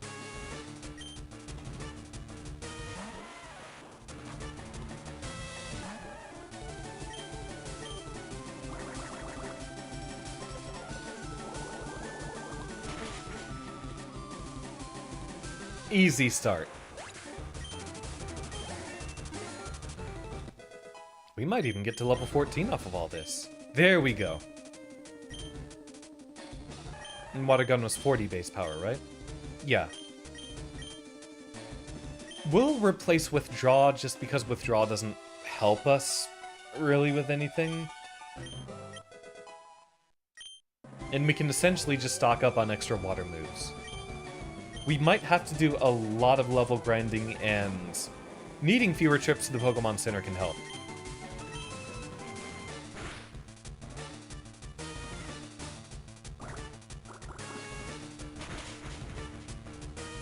Yeah. Wow. Easy start. I took you for granted, and so I lost. As proof of your victory, I confer on you this. The official Pokemon League Boulder Badge.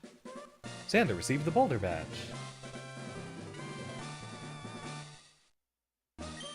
Just having the Boulder Badge makes your Pokemon more powerful. It also enables the use of the move Flash outside of battle. Of course, a Pokemon must know the move Flash to use it. Wait, take this with you. A TM, Technical Machine, contains a technique for Pokemon. Using a TM teaches the move it contains to a Pokemon. A TM is good for infinite uses, so don't be shy about using one. Something's a little different here, y'all. TM39 contains Rock Tomb. It hurls boulders at the foe and lowers its speed. Yes, in case y'all haven't figured it out right now, we are playing Pokemon FireRed Essence, a slightly modified version of the original game, mostly with a few creature comforts here and there. I'm sure y'all have already seen the differently colored stats on the page here. We get an indication on what's adjusted due to nature. Infinite use TMs, as well as both the Leaf Green and Fire Red Pokemon accessible.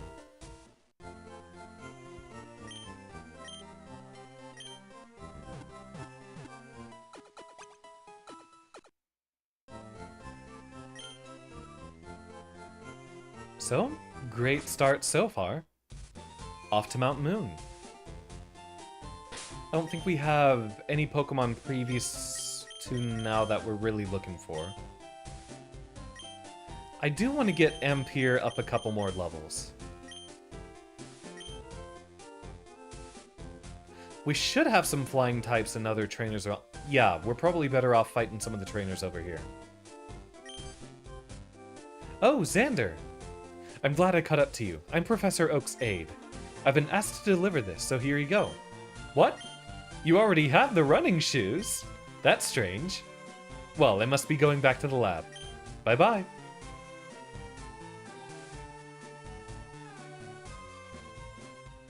So yeah, we'll make this a little bit more effective and convenient. Lots of trainers here for us to talk to. Excuse me? You looked at me, didn't you? And for what I remember, we're not going to get to fight a lot of these trainers until after we've gone the whole route around Kanto. So we'll fight every single one of them while we're up here. That should be most of your health bar. Yeah. Great. Time for the sand attack hacks. Yep. Already missing. Don't worry, Storm. I didn't forget about Viper. I think we're on Route 3 right now.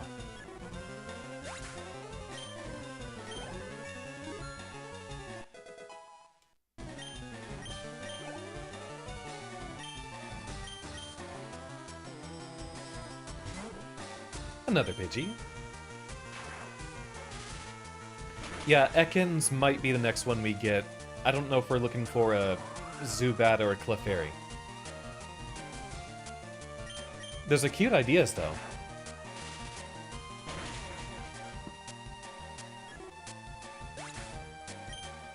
My chair keeps sinking and I have to keep putting it back up.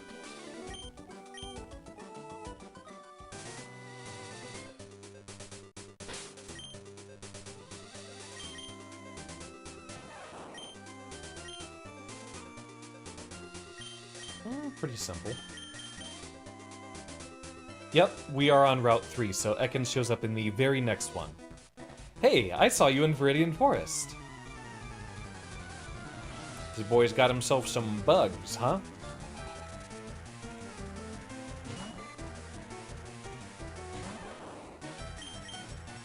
I wouldn't necessarily call this punching up. Potentially lots of experience for us here. And now I'm sounding like I'm playing Undertale again, of all things.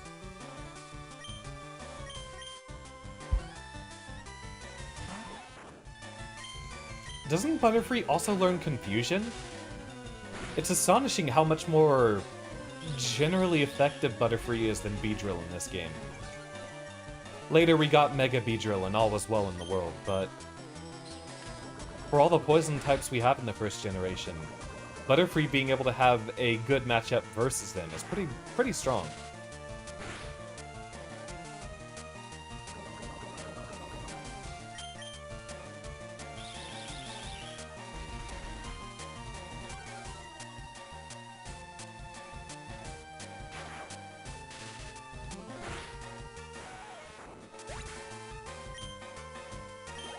I can't remember which Pokemon game it was. I think it was one of the ROM hacks I played a while back. But it didn't tell you what the next Pokemon they were going to use was. But it did let you switch. I do like the idea of having a blind new switch in every time someone's KO'd. We should probably put Water Gun first. That's going to be our main attacking move for a while.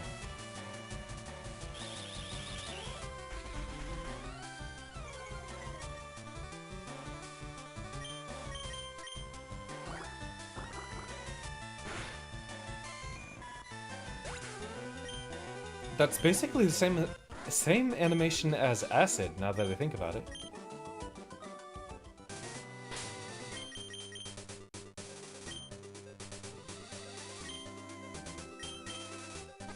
Yeah, we're gonna have to make a lot of trips to the Pokemon Center in this game. Ampere, my sweet. We can't really afford that many more antidotes right now. Soon it's not going to be an issue.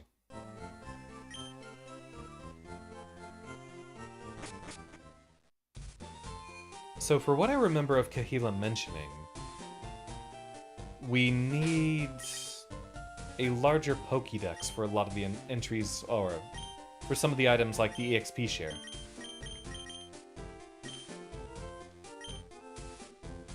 I think we can still catch a lot of the Pokemon we've run into previously, just a little bit ahead of us. Hi, I like shorts. They're delightfully comfy and easy to wear.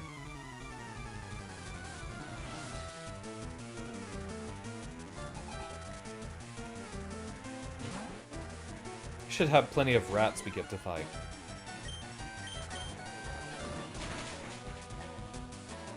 Okay, not bad.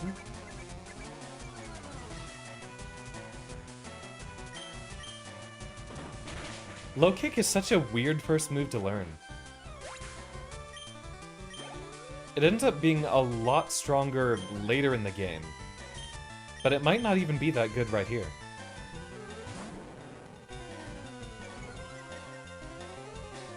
Oh, the Intimidate's actually pretty strong here. Yeah, we're gonna need to... Well, I don't want that thing getting a free hit.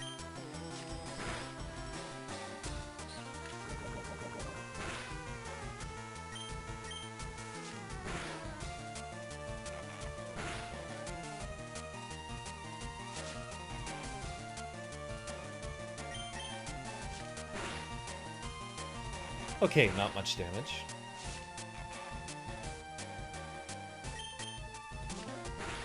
Wrap was such a messed up move in the first generation. Locking your opponent out of doing anything.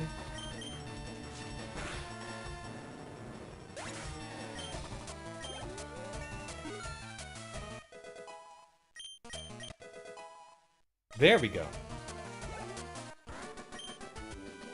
I don't believe it! Yeah, we're hardly getting any money from these battles either.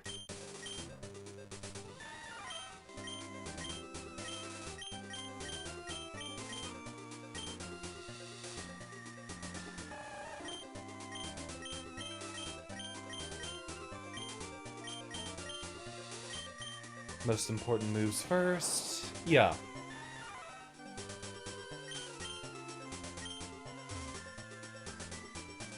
You're a bug catcher. Do a couple more battles and we'll slip back. It's astonishing how much slower paced these earlier games are. It is going to take us forever to level up here and there.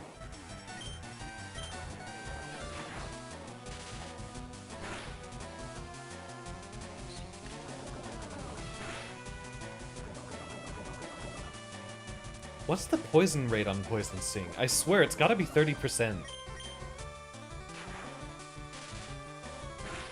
For all the times I've seen Thunderbolt, for example, not score its paralysis.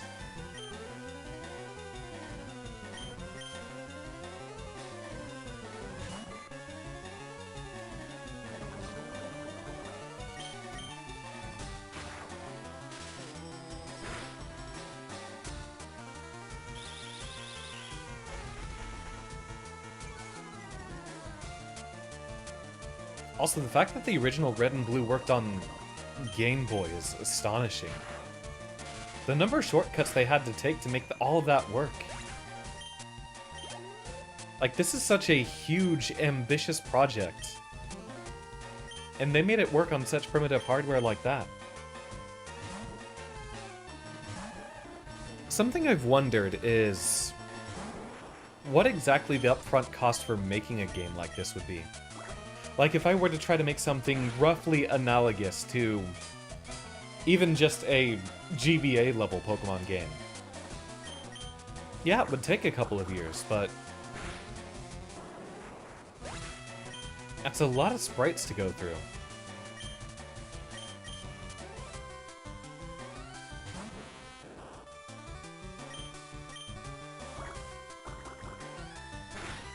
Probably isn't too hard to make a little battle system like this, though. It would be cute working on programming all the animations for all those different attacks. You know what I don't miss, though? I mentioned Dexit earlier being the reason why I don't play any of the newer Pokemon games. If I had new Pokemon, I would have won! I don't miss half the moves that they took out from the newer versions. We were getting a lot of bloat for a lot of newer things.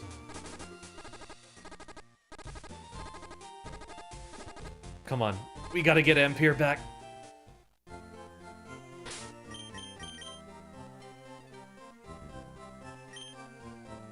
I'm sorry, little one. Darn it! 2 steps. I want to save the antidotes for when we're, say, real deep into Mount Moon.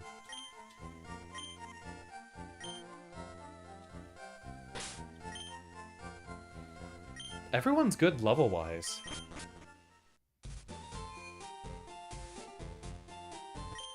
There aren't many serious Pokemon trainers here. They're all like bug catchers, you know, just hobbyists. But Peter Jim's Brock isn't like that, not one bit.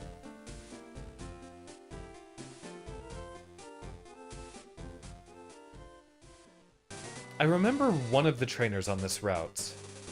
I never actually fought on my original FireRed game until maybe 80 hours in.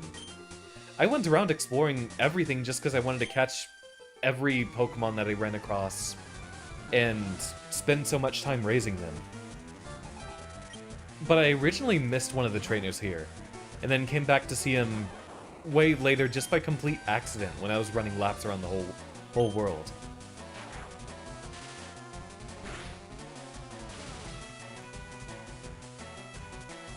I don't think we have to worry about the point of no return until we get to the other side of Mount Moon.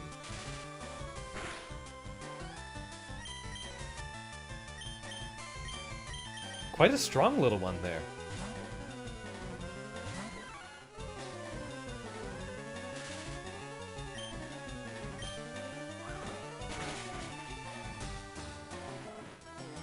It's funny how simple some of these animations are.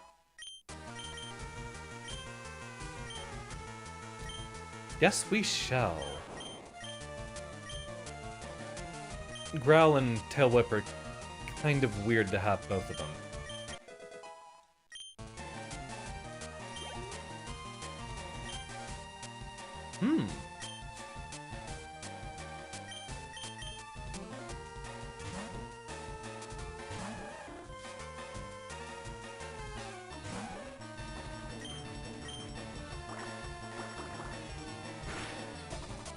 And after Squirtle revolves, Squirtle's gonna be so much more powerful than anything else we've got. When does Mankey evolve into Primate?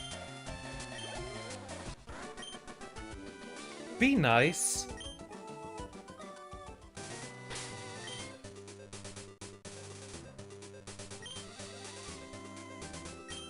Let's see, we've got a... Got ourselves a youngster, probably using some normal types. Hey, you're not wearing shorts! What's wrong with you? Youngster Joey was from Heart Gold Soul Silver, right? Welcome back, Kahila. Funny, this would have actually been the perfect spot to have Pikachu out. Level 14, though, that is a huge level up.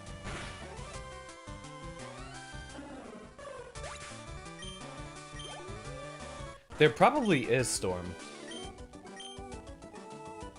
For all the videos I've seen on MechWarrior 5 on YouTube, I know there's a mod for that. Joseph Jr. was in the next game. Was the next game. Yeah, why not? We can use a potion while we're out here.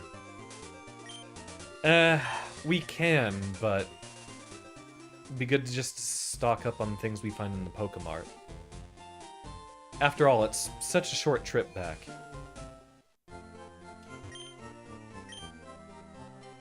Yeah, because even after that, we're not completely rich.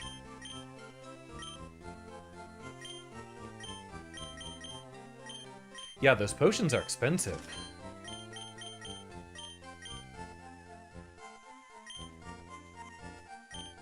All sorts of tools are lined up neatly. Good things can happen if you rage Pokemon diligently. Even the weak ones can surprise you if you don't give up on them. A shady old guy sucked me into buying this weird fish Pokemon. It's totally weak and it costs 500 Pokédollars. Gyarados is also a Pokemon I've not used very often. Do we know why it's part flying type? I mean, we did finally see Gyarados flying in Legends Arceus.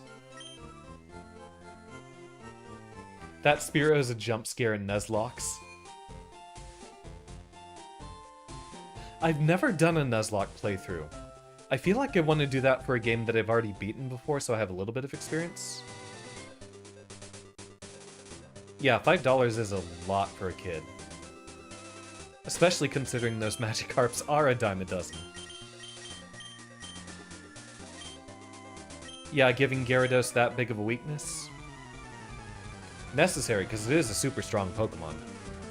If it was part Dragon, that would be huge. I mean, that would be Kingdra before Kingdra.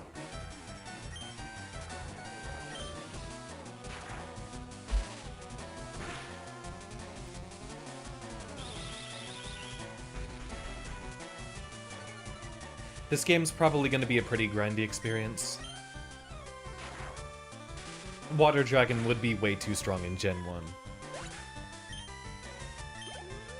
Kingdra was a really, really cool addition. We keep forgetting to change it to set battle.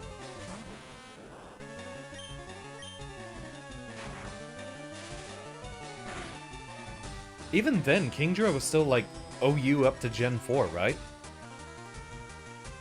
One of my friends in high school, his favorite Pokemon was Kingdra. That was his favorite one to use.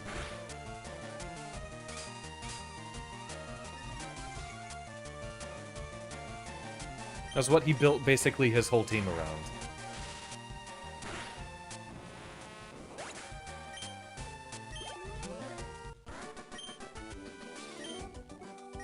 I only got, like, maybe 2 years to do competitive battling with some friends in high school.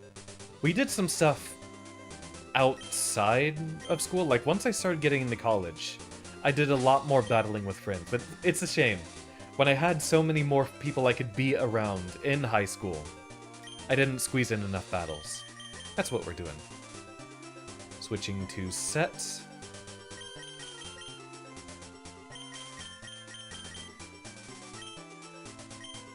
The difference between tryharding or not isn't going to matter so early on. Eek! Did you touch me? I don't even know if he had a Rain Dance team. I think he did, like, Gen 4 Choice Band Outrage kind of stuff.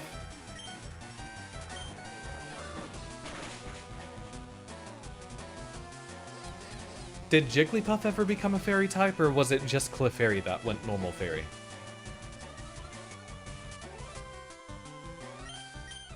Karate chop your love.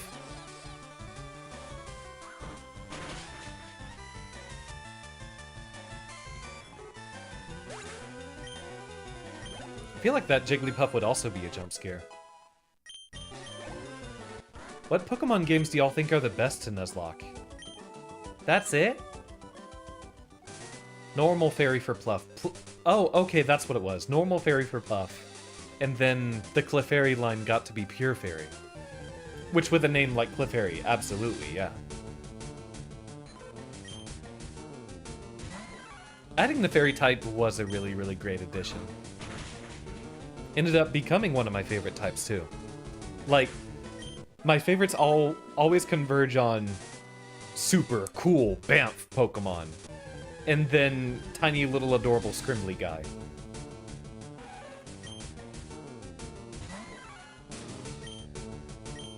Nidoran isn't a bad idea either.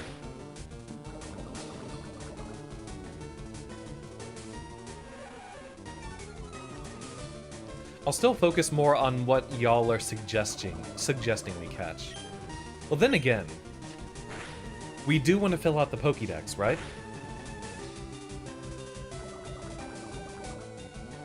People are theory crafting FireRed, Leaf Green, OU, like you mentioned, but there's not even choice bands. So it's T-Tar, Blissey, and Skarmory all the way to Sunday. Yeah.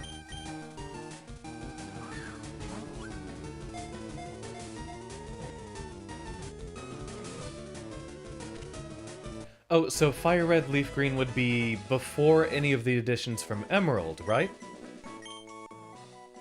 Do they still count things you could import from Ruby Sapphire? Though small, it must be treated with caution because of its powerfully toxic barbs. The female has smaller horns. Charizard would be really good.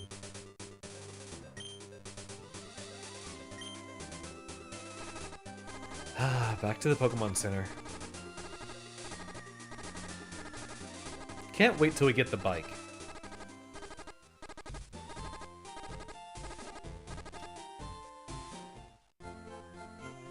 No trading allowed. Oh, that's cool.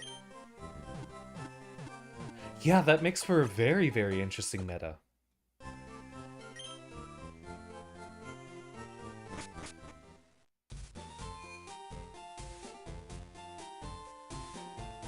Yeah, and Advanced 200 was just the Ruby Sapphire picks, right?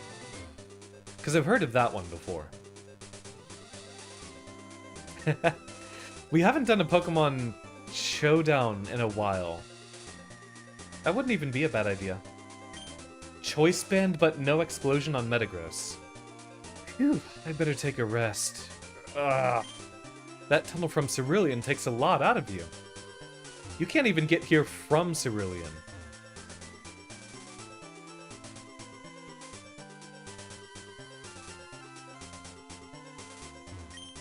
Oh wow, that's the Boulder Badge. You got it from Brock, didn't you? Brock is cool. He's not just tough. People like and respect him. I want to become a gym leader like him. Let's check these rocks. I feel like one of these might be concealing an item.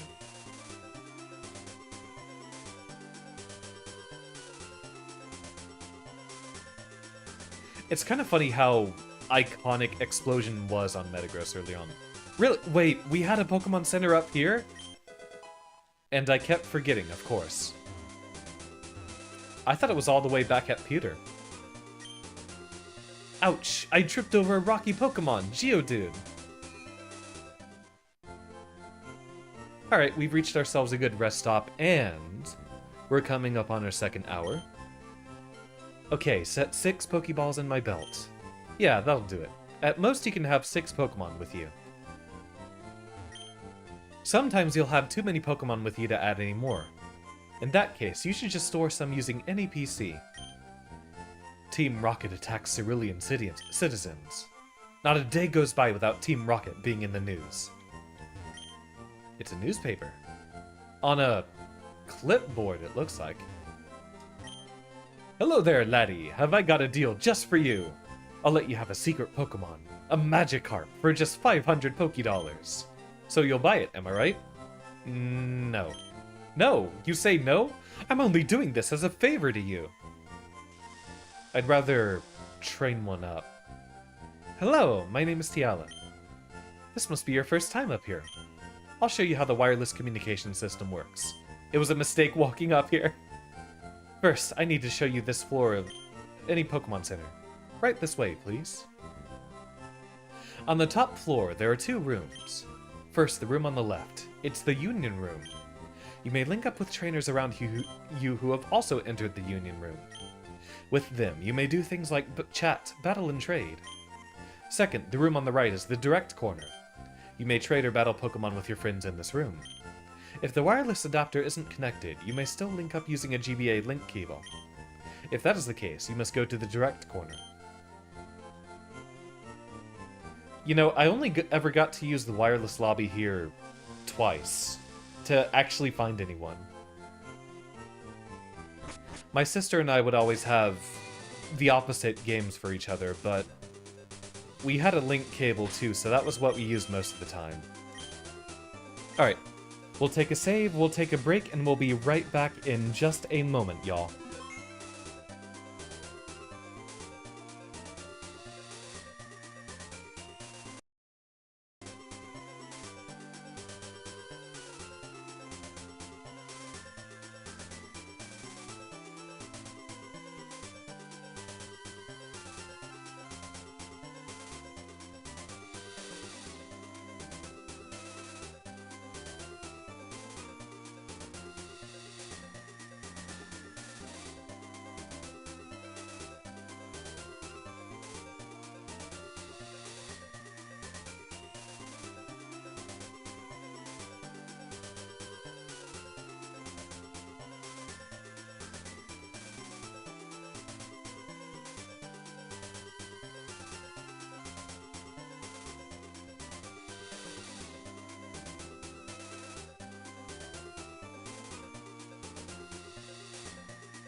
and sliding our way back in.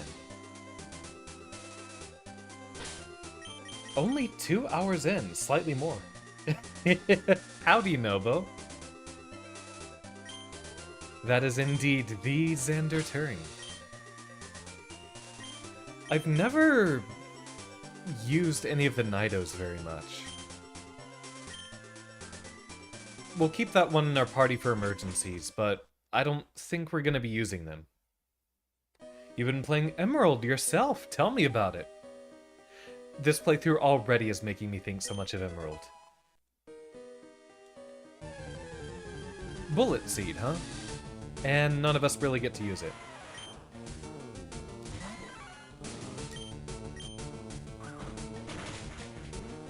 Yeah, I've been having an absolute blast this stream. One of the most fun streams I've had in a while. Well, I've had a lot of fun with streaming in general lately. Suspicious men are in the cave. What about you? But a lot of what we're playing right here, right now, is making me think I want to go and play Emerald too. Ralt seems like a very, very you choice, Nova. We can scratch Weedle. We don't have to do our fighting type attacks.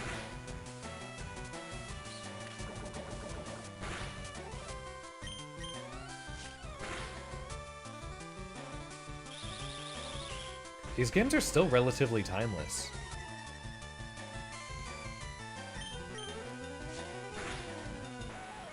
A big part of it, though, I've loved how much chit-chat we've got going on stream. Turn-based games, I don't have to sit here and just pay attention to the game the entire time. Like, when we've been playing Deadlock lately. Ugh. Also, hold on. We have a guest, and I must absolutely make his presence known.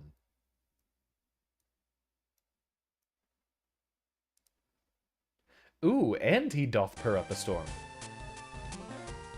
Except now he's blocking my view of the screen.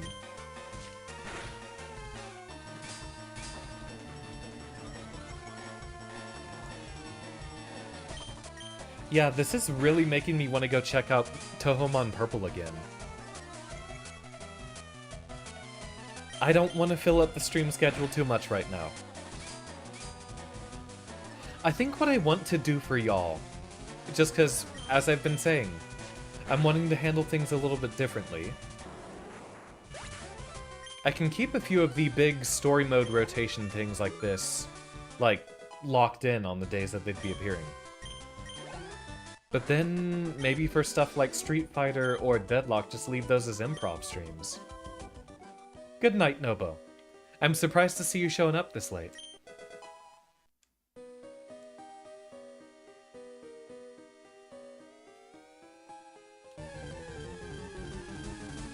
Yeah, make yourself comfortable, Scrunko.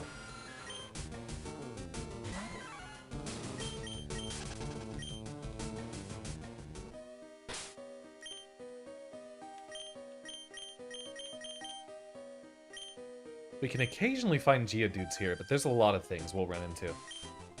I'm waiting for my friends to find me here.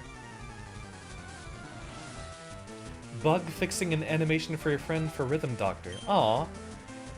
I'm glad y'all are still having so much fun with that. As a reminder, everyone, we are doing Rhythm Doctor again this Friday.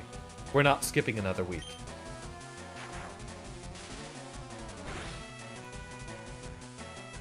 We have been doing just 3 streams a week for a little bit.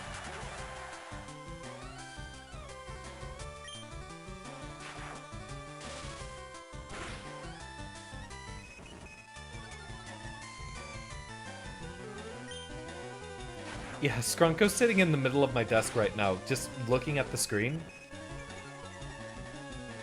I can still roughly guess where the buttons are, but he is blocking so much.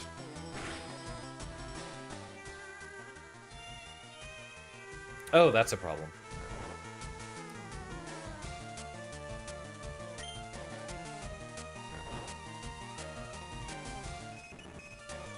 You know what's weird? Sleeping Pokemon in your party don't just wake up outside of battle.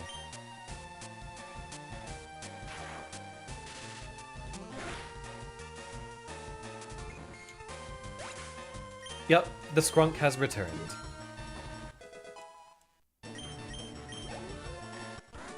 He's not nearly as vocal as he used to be. He'll still occasionally be purring up a storm when I bring him up on here. But I do miss that we do the Skrunko intermission so often. He doesn't purr nearly as much. Maybe there's room to make that more possible.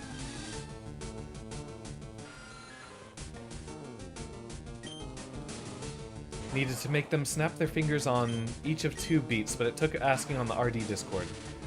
4 frames always equals 1 beat. Asked him to make an animation of himself in severe chest pain.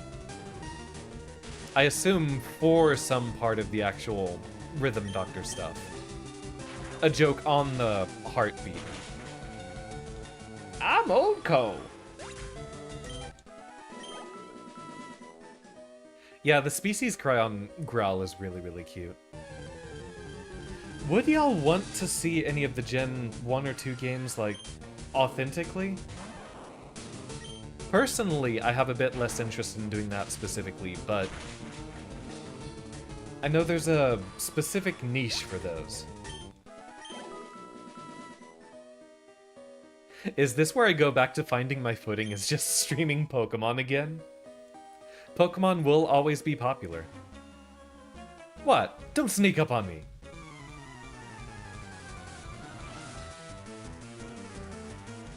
Well, that's perfectly fine. One of the ideas I've had for a while, Nobo, I'll make this quick, since you have to go. One of the ideas I've had for a while is modding myself into games, at least for games that I could figure out the modding interface for. Though, most of the games I've played so far, I don't really have a good perspective for that. Would be a really, really cool thing to focus on eventually. I've always been a big game modder.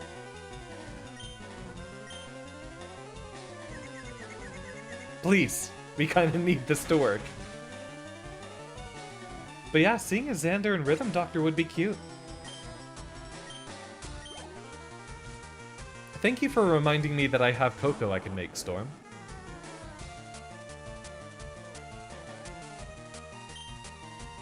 I'd be willing to try that, Nobo. Let's see, special defense greatly lowered.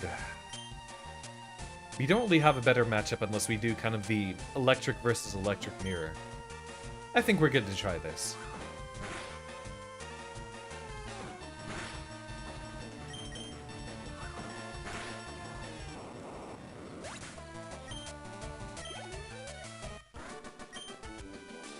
My Pokemon won't do!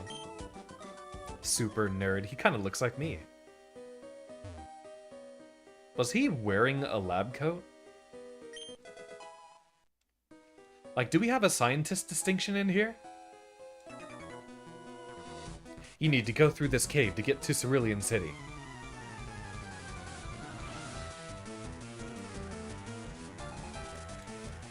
So, on the subject of going back to old things,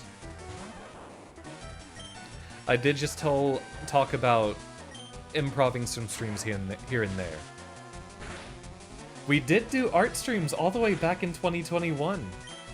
I wouldn't mind bringing that back.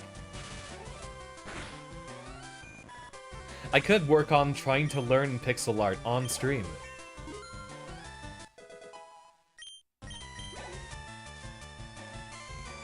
And doing more game dev stuff. I have been looking back at that and working on some stuff with Ame recently. You know, I've got a little project coming up.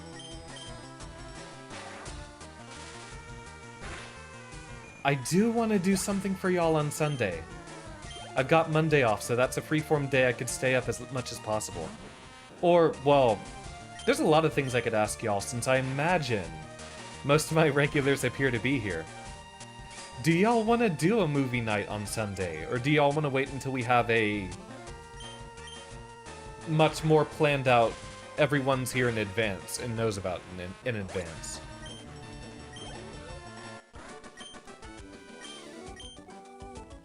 I do want to do way more things in the Discord with y'all. We could always deadlock Storm, that is always an option. But I don't want that to be the token thing that I always go to.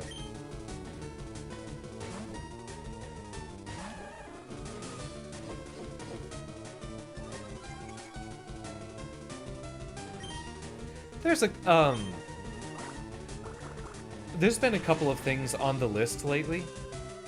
I did have Treasure Planet ready for movie night a couple of weeks ago. But that was on the Tuesday that I was off, and you know, Tuesday's a weird night to schedule stuff with friends. As it stands, I'm usually given Monday off. That's my most common day off these days. So if Sunday night works for y'all pretty regularly, we were doing that for Terraria for a long time. I wouldn't mind doing watch-alongs or movie nights a lot more often. Treasure Planet was something on my mind. I just watched Hoodwinked again with some friends, and that was a laugh. So I did also buy the Sam & Max trilogy, the more recent one from Telltale. I do want to do point-and-click streams again for y'all as kind of part of a whole replay through a lot of old things. Hi, I'm excavating for fossils here under Mount Moon. Sometimes Brock of Pewter Gem lends me a hand. And watching the old Sam & Max cartoon would be hilarious. Yeah, Vibe Nights are great, y'all.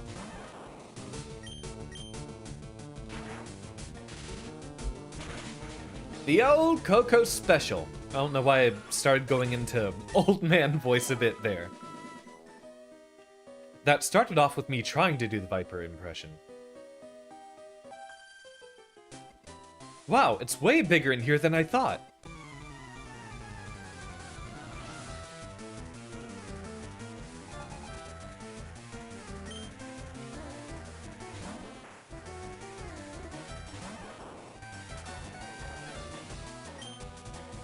None of us win versus Oddish, which is funny. We do need an anti-grass type option.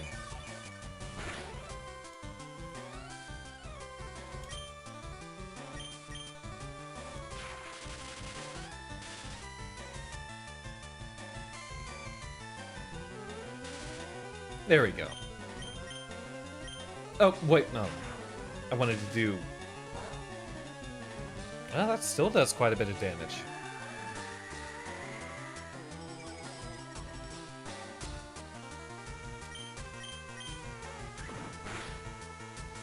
I think it really just needs to be a more consistent schedule for y'all. I could stream so much more consistently, too.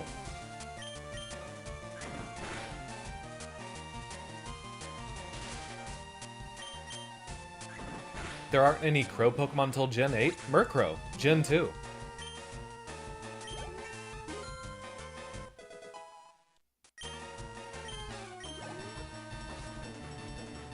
It's not just, Corviknight or whatever. We'll go for the Thunder Wave and then probably switch.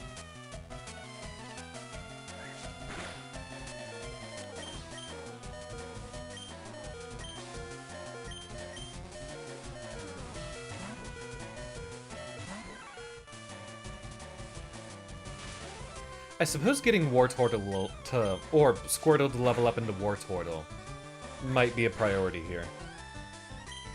Just someone that as kind of the emergency button for a lot of this.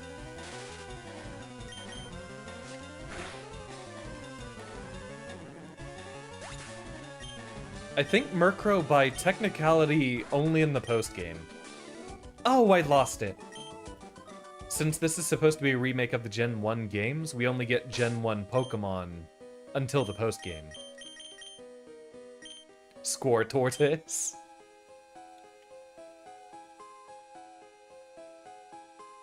Really, and we don't run into anything on the way out, that's helpful.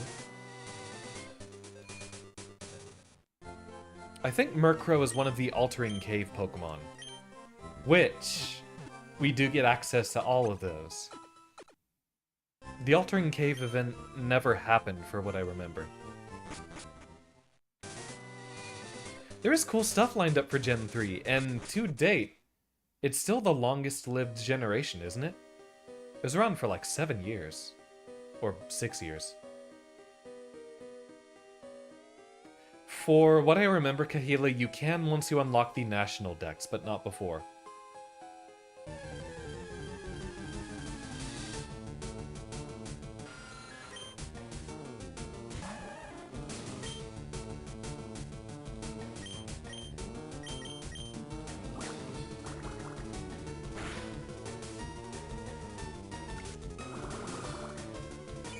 I wonder if you even get a metal coat before the Elite Four. Like, just thinking about Steelix and Scizor.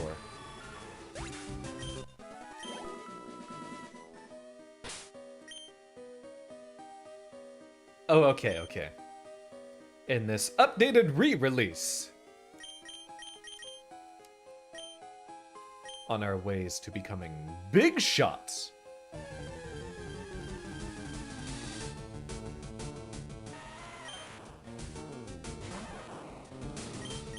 I always liked how the defense scroll animation lined up perfectly with Geodude's little spherical head. Also, the sprite for Geodude in Fire Red and Leaf Green looks way better than the admittedly probably a lot more full of personality sprite that he had in Ruby and Sapphire.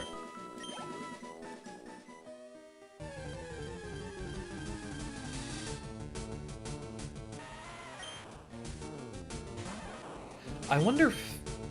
I mean... We've kind of already had some... always had some implicitly consistent designs from, like... through the anime, I'd say.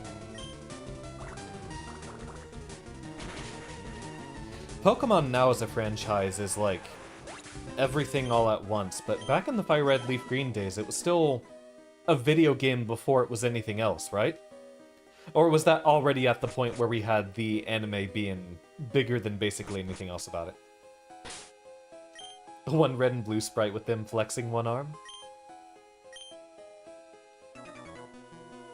Oh, that's a youngster. We should have had Mankey up front.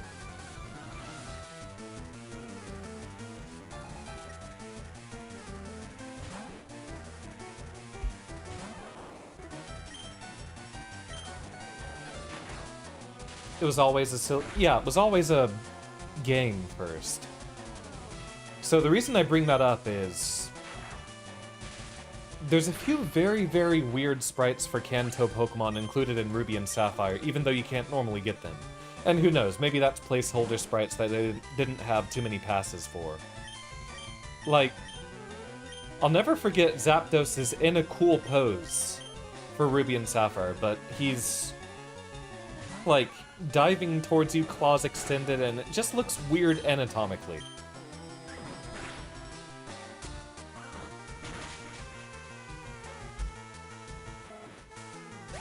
We do have infinite use TMs, but I don't know that we have any TMs we want to use yet.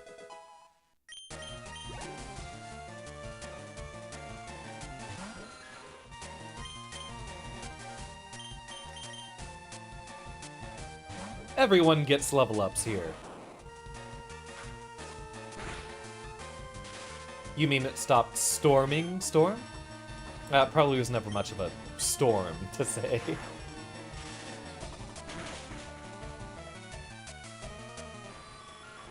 This is fun, though. This stream has been a blast. I'm looking forward to fitting this in more.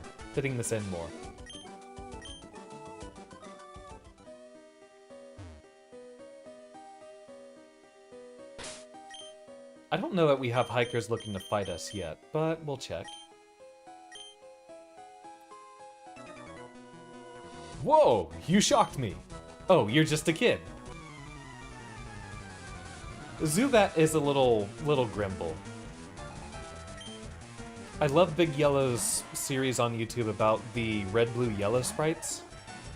And yeah, the incredibly ugly sprite that we get for Golbat in the very, very first Red and Blue. Y'all know the one I'm thinking of, right? I really, really love that one. Because Golbat should look like a menace. And the fact that that one is just all tongue, I think, sells exactly what Golbat's supposed to be. Freak bats! Exactly, Zeros! How are you doing? I don't think we've spoken in a long time. How have you been? Storm, before you do, could we get a shout out for Zeros? This has been an absolutely lovely night, y'all.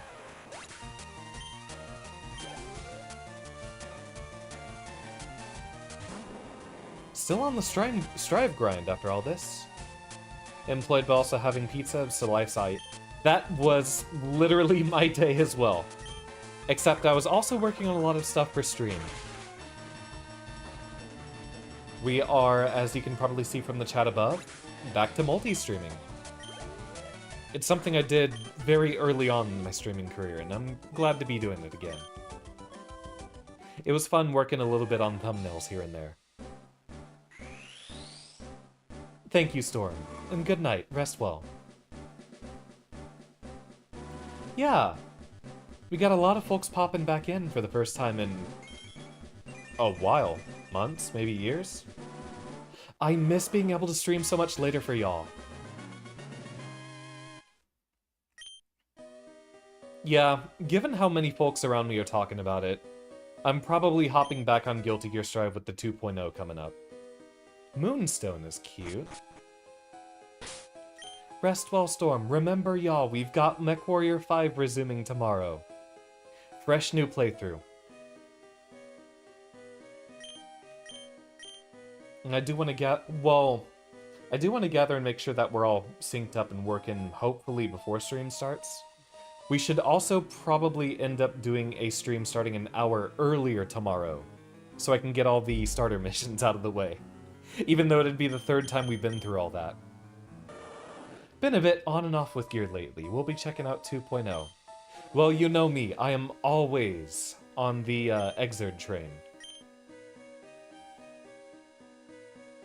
You know, I haven't seen you in a while, Zeros, so I gotta ask you the most important question. Are you hopping on that deadlock train? Thinking of a non-Maria nickname for a Clefairy. We can prioritize grabbing one if you don't have a name yet.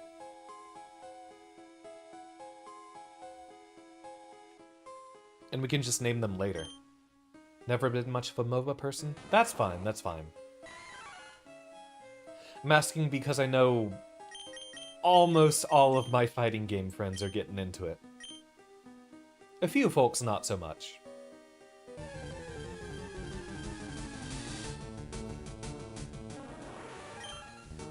You know what? Paris is a weird enough pick that I think we could really use one right about now.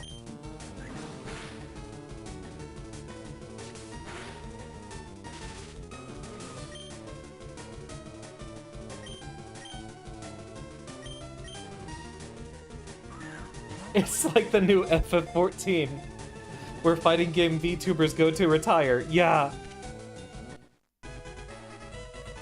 Were you much on the Street Fighter 6 train as well, Zeros?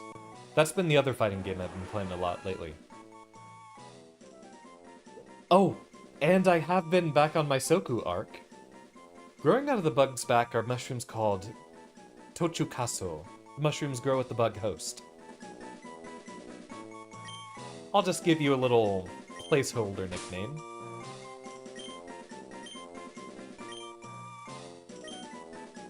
Maybe that is a little morbid. Kind of stops SF6 around the time when Mai dropped, and you are entirely right about that. Also, it's sheerly coincidence, but it's funny that we've only found... Oh, no, well... We've technically found a female Pokemon, yeah. Funny how they're technically genderless due to a weird quirk of how they had to do the sexual dimorphism.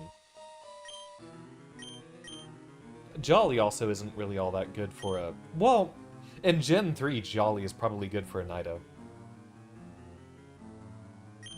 Oh. Yeah, we got a tiny mushroom. Look at that.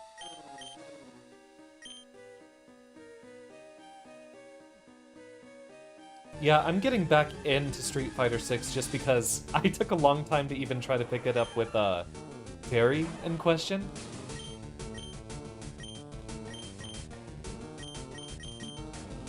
Well, we know we can get a lot of damage with Quick Attack.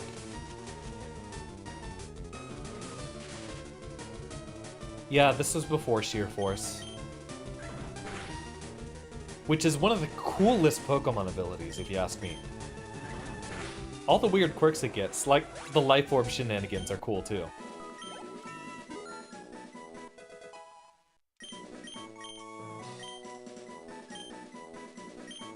Double Team is goofy. I think it might surface a bit better than Quick Attack.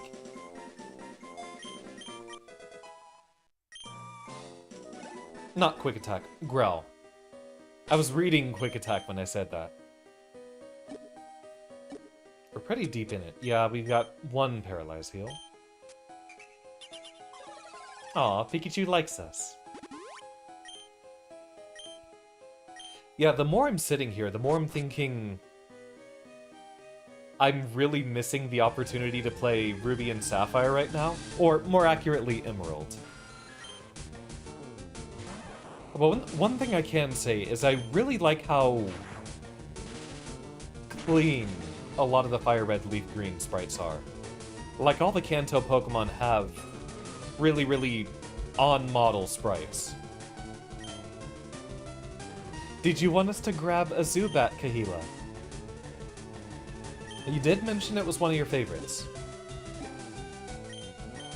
I like Golbat as well a lot.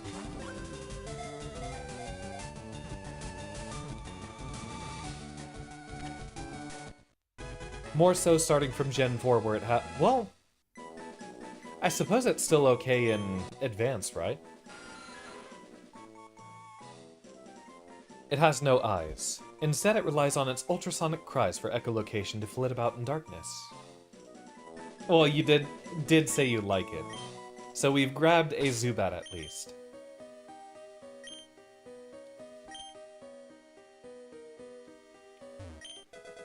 We are kind of approaching a time where we do want to head back and get everyone healed up.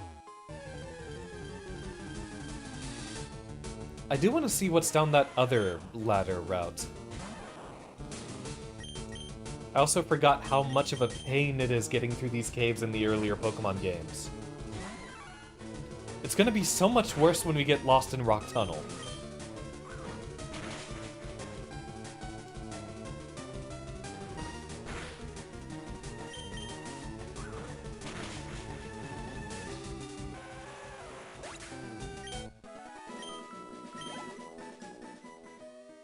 I think we're doing just fine with Mankey, so... Back in the front, Oshiro.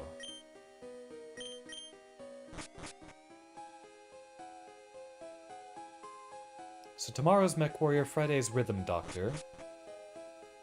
This puts us back on a lot of long-term streams simultaneously.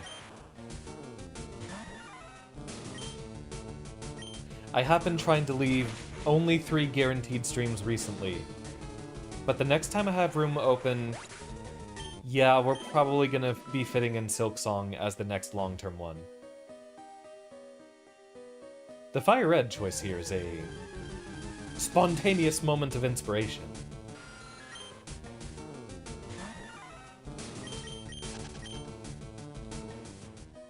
I feel like Gen 4 really filled in a lot of missing niches that we had in Pokemon. Physical special split, a lot of types that had very, very weak attacks finally got, you know, AD base power or better options. Like us getting X-Scissor, Cross Poison, stuff like that.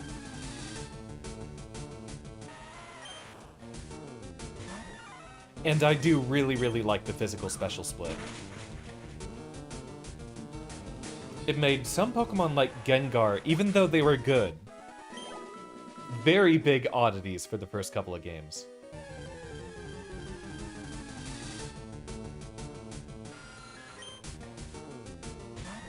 We don't talk about close combat.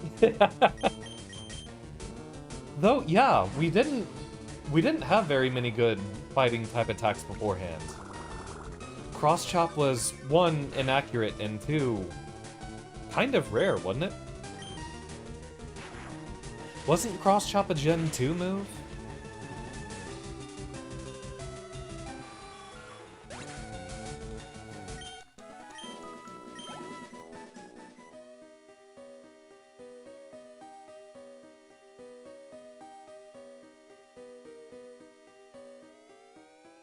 I mean, there's Drill Peck, but 80 base power really isn't much to write home about.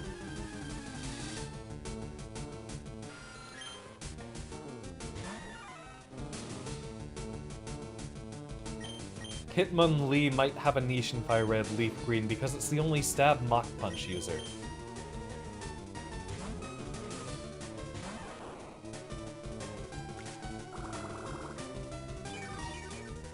Between you and Aaron, Kahil, I know y'all do a lot of Pokemon battles as just a, showdown things just as a time waster.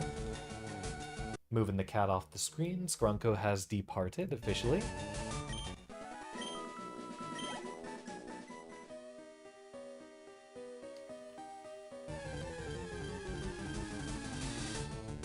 There's Chan in top, but yeah, well... Before Technician, Hitmontop isn't really all that good, is it?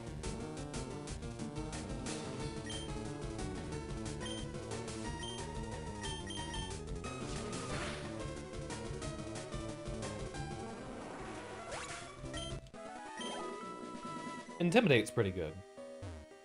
Might I say I am so disappointed that Hitmonchan has always been just the absolute loser of that entire group. That Pokemon has never had anything good going for it. Which is a shame, because out of that group, it's always been my favorite for punching people. Awful stat distribution and all. Why did they give it so much special defense?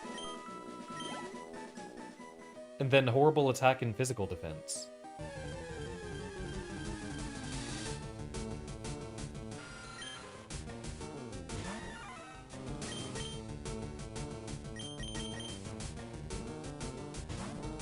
It has Rapid Spin and Force... so is that a,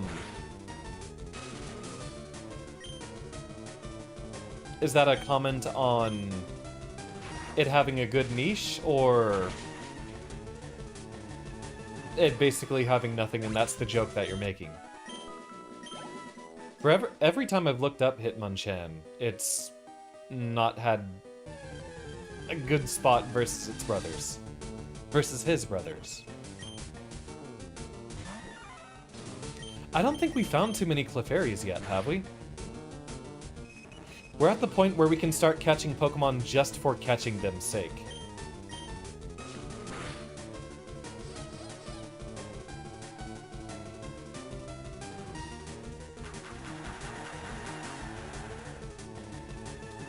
Alright, name suggestions. Anyone?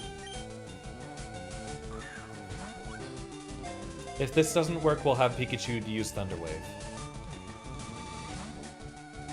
Not quite.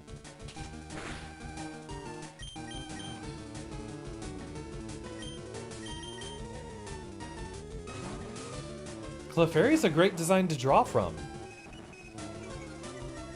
I mean, look at that. Look at the little Grimblow. Absolutely precious design.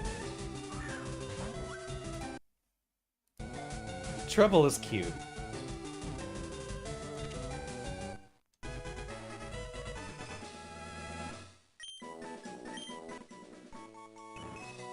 Oh, I was mashing B to get through the entry, but...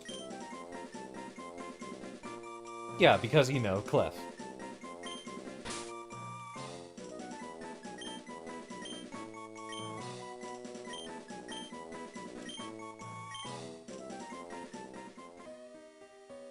I like how we know about Bill's PC even though we've never met the guy. Maybe just the M and name her Arya? Well, at this point we might need to grab, 2 Clefairies.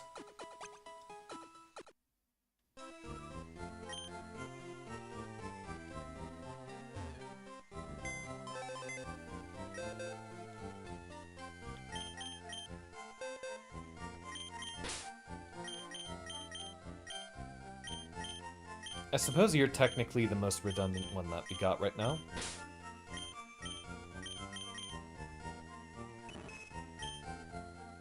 Would you like to reserve Arya for another one?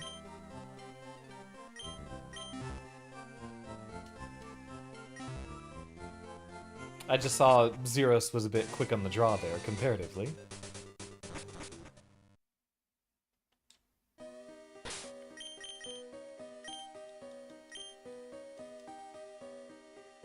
If we instant her or not.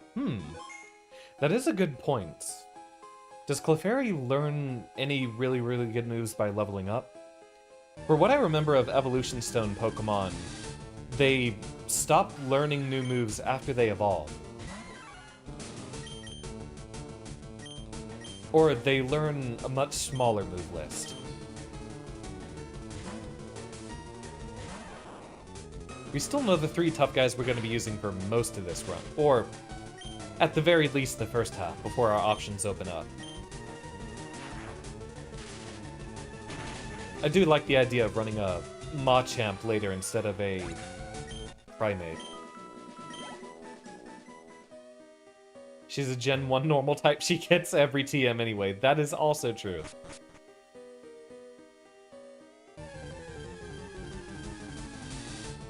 This whole place is gonna be a maze, isn't it?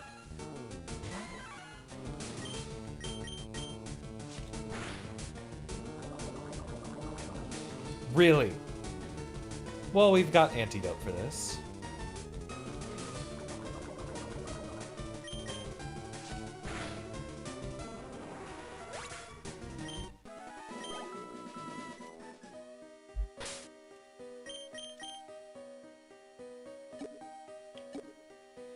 If I remember, I feel like I had something I did want to ask a lot of y'all earlier, but I already forgot what it was. Just while most of y'all were here. I think that was it, was just the, hey, do y'all want to do anything this weekend? I will likely be busy Saturday, but Sunday is kind of up in the air.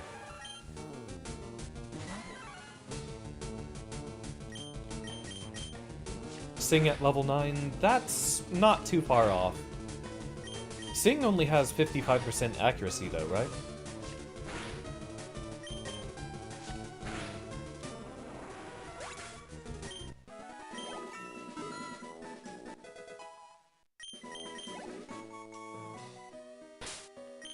Core memory that I have of this game. When I first got in, Clefairy learns Double Slap as well, right? No, was it just a Jigglypuff then? When I got to Mount Moon, I encountered someone who had either a Jigglypuff or a Clefairy, I forgot which. And the very first time I saw Double Slap, it hit 5 times and KO'd my lead Pokemon, so I'm like, oh, that's overpowered. We, Team Rocket, are Pokemon gangsters. We strike fear with our strength.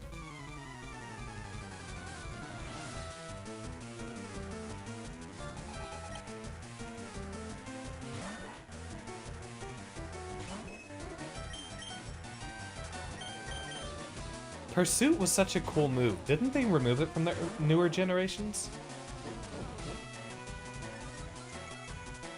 Another one of the reasons Advance is so cool.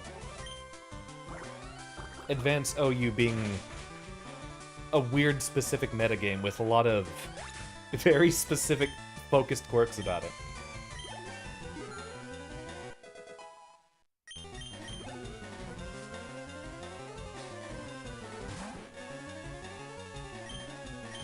Because it caused trouble with coding. I can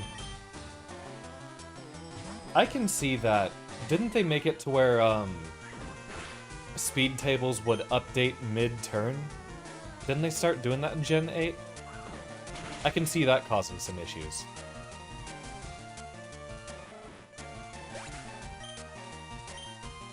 Such a unique move for them to remove, though. Shame that it rarely had any use in a regular run.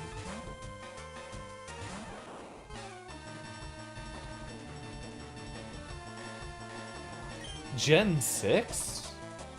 I found that hard to believe. Because I played up through 7.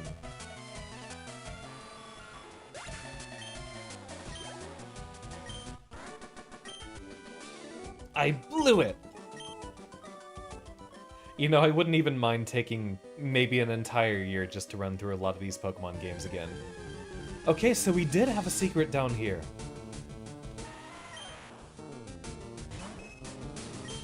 Yeah, let's get you some level ups, Treble.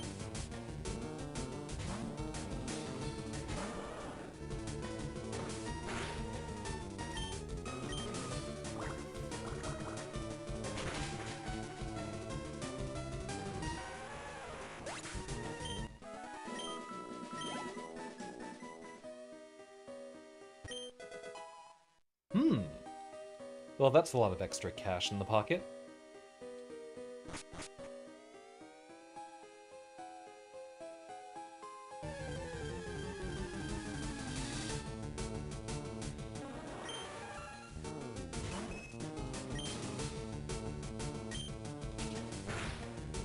So while we're thinking about streams, I'll see how the next couple of weeks end up going for me.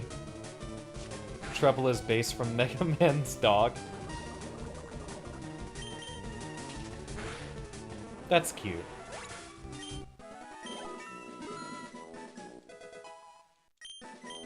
We need to play some Mega Man games too. I did mention recently. I don't know if I did that on stream or if it was in a our Discord chat.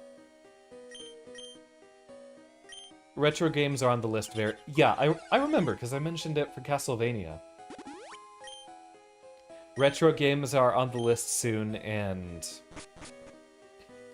Insert sanae.jpg. I do consider this game a retro game by now. I would say the mark being about 20 years or so. Also, technically, Game Boy Advance is a SNES, so... I mean, I'd be willing to get a whole collection. There's a lot of games to work through, and whatever the most accessible way to get all of them, I'd like that. Yeah, poor Sanae. I'd be so excited to do Tohomon Purple again for y'all, too.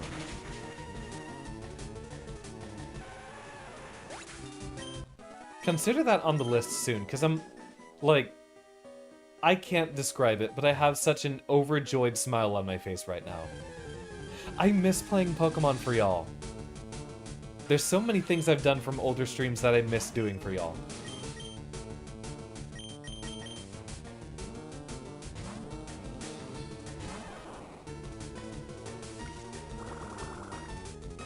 She's in her 40s. I could see that.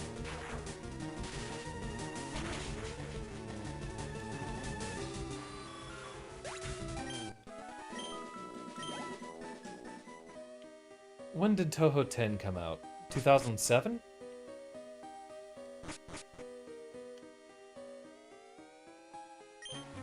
We're pulling a big job here. Get lost, kid.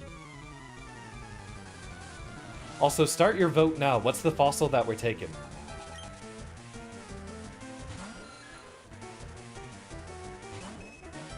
I'm only going to tell which one is my favorite after we've already made our selection.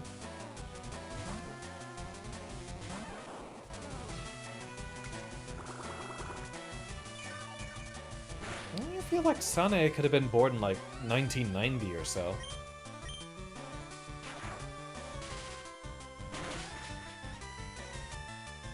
Just for thinking about how old she would present in 2007. Do we praise or are we defectors? I know exactly what you're referring to, but I will leave the answer up to y'all. Dome fossil, alright.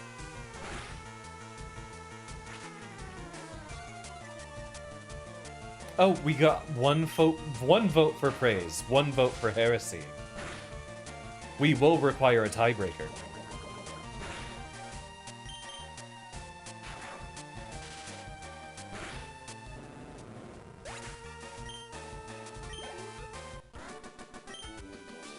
So you are good. Or is that so you are good?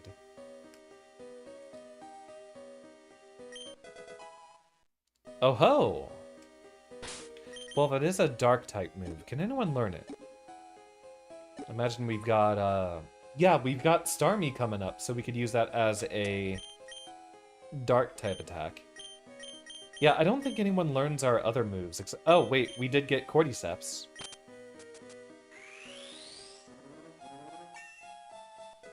I never understood how that worked. Does anyone even learn Rock Tomb? Oh, you do. I forgot, a lot of fighting types are still capable of throwing rocks.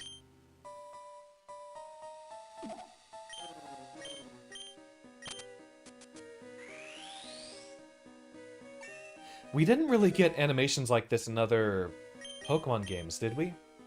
There's a little bit of charm specifically only in FireRed and Leaf Green that I think is cute.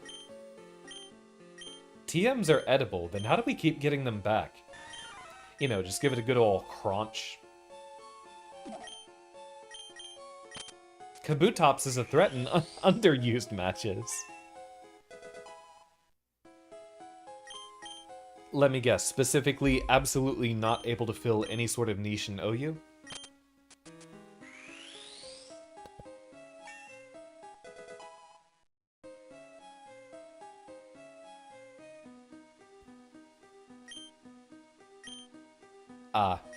Yeah. It's funny how there's Pokemon that are going to be really, really good in one specific meta, and then not in another one. Like how there are some Pokemon that are better in Uber, like how Shedinja is better in Ubers than in any other tier. I like underused. Do we focus on leveling up Cordy? I feel like Cordy is someone we give the EXP share to. Bug and Grass, though, is a great combination for us to use. Just pop the DVD in and for them to watch. That is the best interpretation.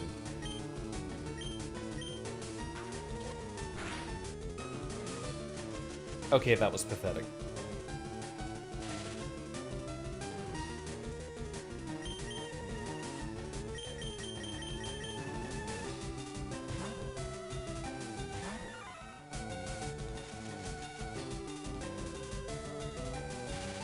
That might require another trip back to the Pokemon Center. We don't have any more Paralyze heals.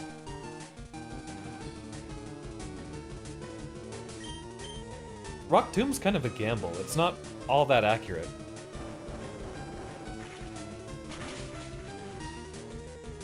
Knock off Rapid Spin and stab Rock. It's a pretty good niche. I like Kabutops too. I like most of the Gen 1 Pokemon.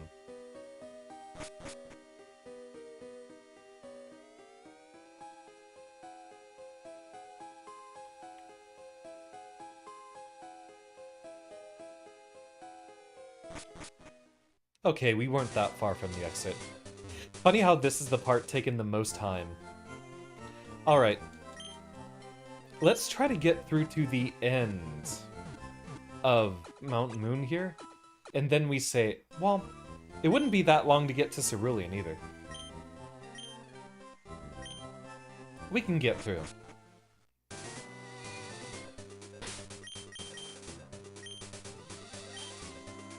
We're pretty much at the 3-hour mark after starting late, but I'm having such a blast, let's continue. Time 2 hours and 47 minutes. Let's try to get that over to the 3-hour mark. Getting our way out of Mount Moon.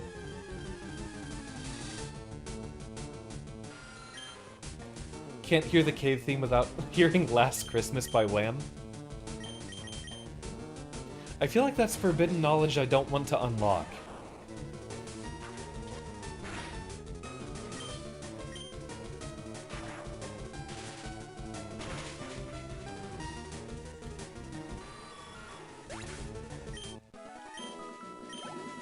I've had a really big capacity lately to get songs stuck in my head, so I'm trying to avoid introducing myself to new songs that could fill that niche. not, that is a bit different, but like, if I think about that tune being shared right now, that's gonna be all I go to bed thinking about. And it'll be playing through my head tomorrow. I just know it.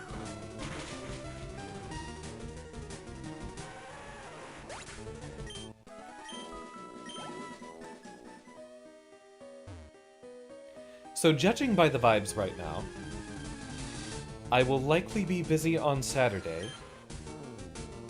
And then Sunday, I might improvise... I might improvise a game dev stream or deadlock. Or something to hang out with y'all. It depends on how busy Sunday ends up going.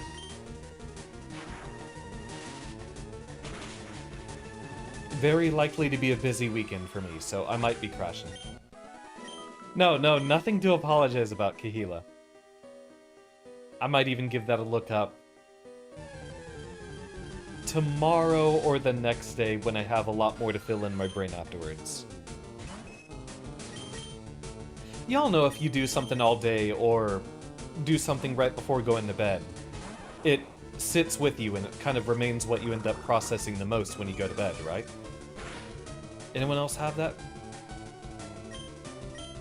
If I think about a goofy little quirk like that, right as I'm going to bed, it's gonna keep me up. Nothing to apologize here. I have seen Pandora's box, and I have refused to open it. I believe that's the ladder we just went down, right?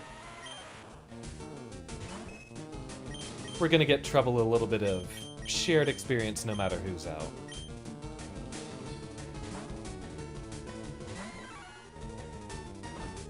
We're also going to try to level up everyone roughly equally.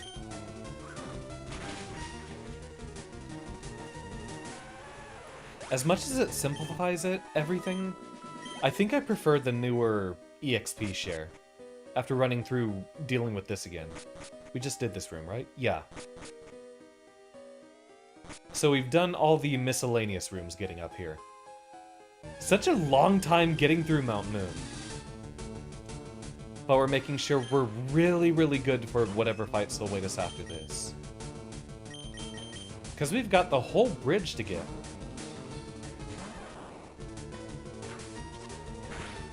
Y'all know about children on the playground lying to you about cool things they found in a game? I don't know why kids do that. Is it to impress, or is it to feign superiority for supposedly having forbidden knowledge? Or secret knowledge? But one friend I had in elementary school said that at the end of that bridge, when you do fight that guy who's secretly a Team Rocket agent, I mean, me being me, of course I turned down his offer, but one of my friends was like, oh, you can actually join Team Rocket, and then you start getting steel balls that let you steal other people's Pokemon.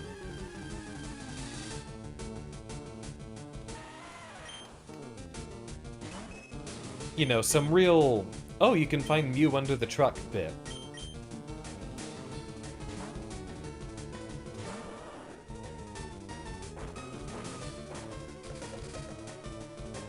Horror laugh, do y'all want to just skip the SSN storyline? As much as we can? He got a personalized copy.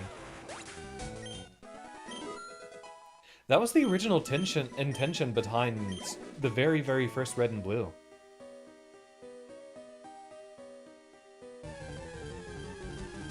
Originally, they wanted every copy to ship with its own seed so that they'd get a variety of different Pokemon you could get. It always had the intention of, hey, let's make sure everyone's trading with each other. But originally, there was just going to be one Pokemon game, but every single copy had its own seed that it would ship with, to determine what Pokemon you ended up finding.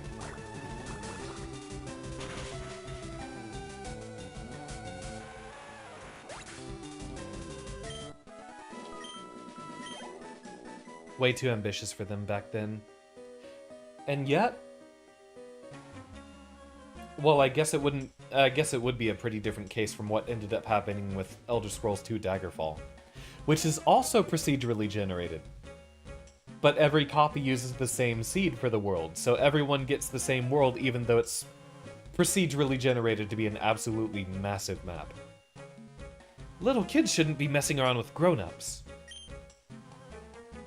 The two versions is... double-edged sword, elaborate on that. It could be bad news.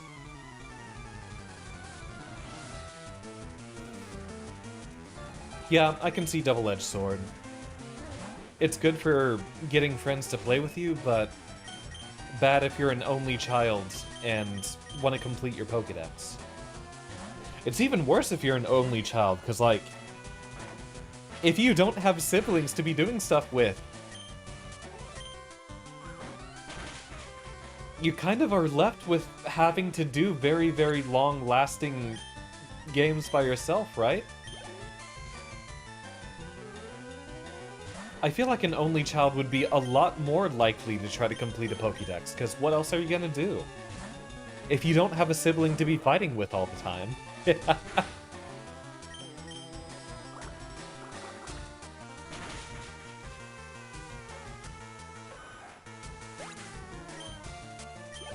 Also, looking over at my bitrate, I'm glad we've not dropped very many frames during the stream. It started off looking very, very frightening, but I think it's gotten a lot better. Right, potions are at the top.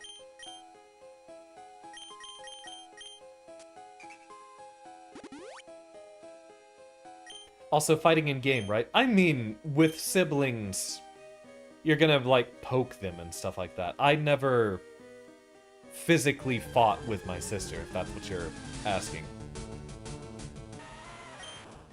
We do things to annoy each other, of course. That's what siblings do. But in the end, we've always been really, really good friends. We never battled much. I was always a tryhard, most out of any of my friends. That's why I'm the only one playing fighting games when we're adults. Out of the friends I grew up with.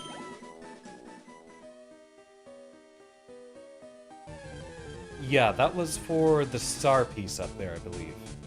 With that ladder placement.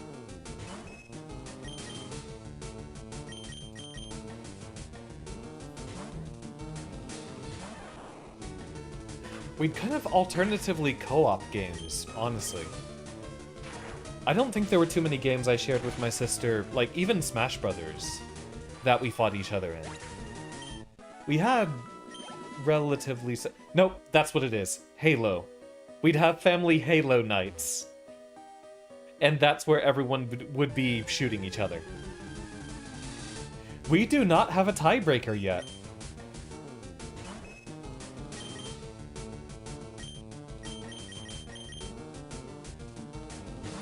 We've only had one vote so far. Per fossil.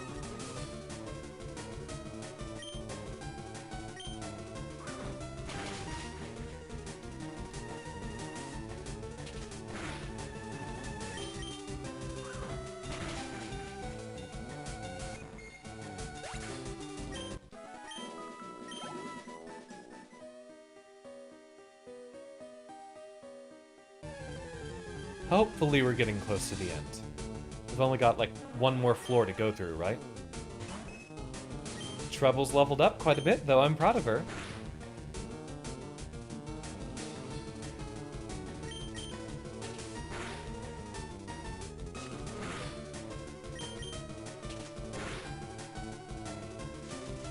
You know what? I'm gonna message Chris about this. Of all people. Is Chris online?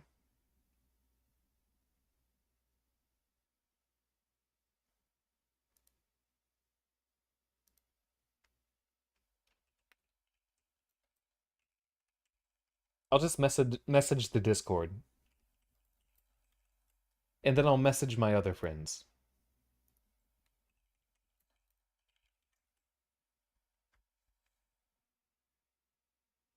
Yeah. See who's the favorite out of those.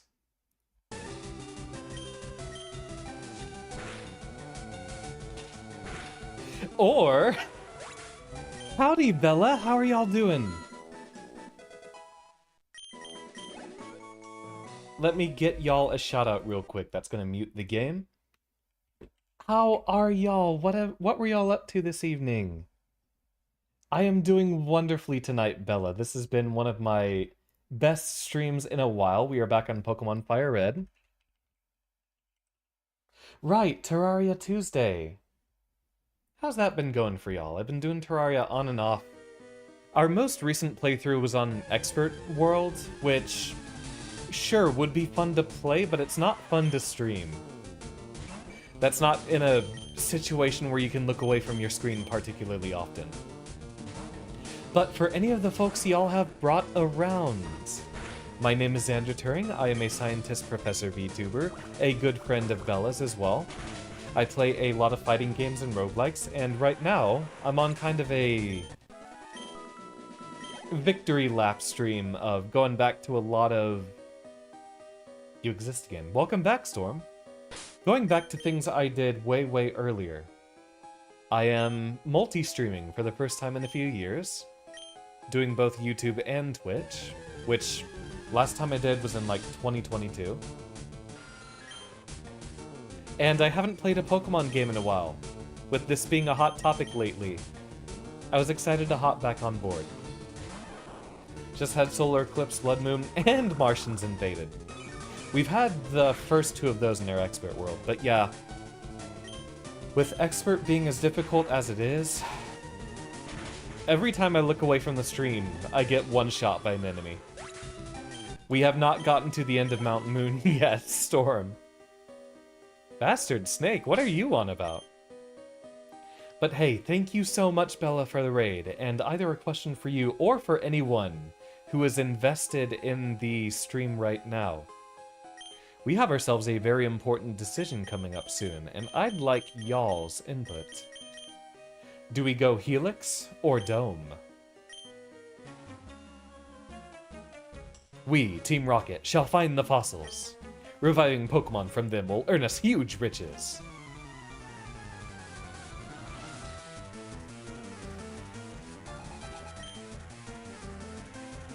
We've got a +1 for Helix.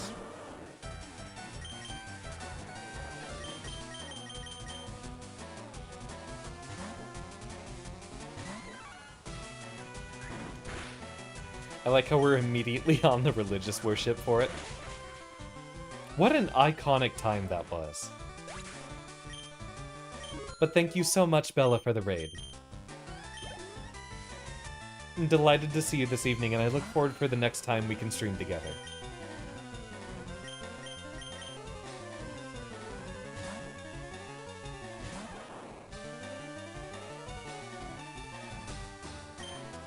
Also, I'm proud that your streams have been going so well, too. I gotta lurk my friends more, that's what I gotta do.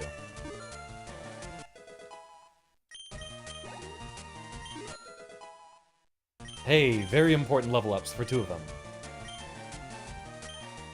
Yeah, Fury Swipes on average is probably going to do more than Scratch. Maybe. Yeah, I'm not usually lurking on streams enough, but then again, usually if it's late enough at night, either I want to be alone or I have friends who are online for me to hang with. Now I'm mad, he says. A couple of potions and we will plunge our way through the last of this place. We're so close to the end.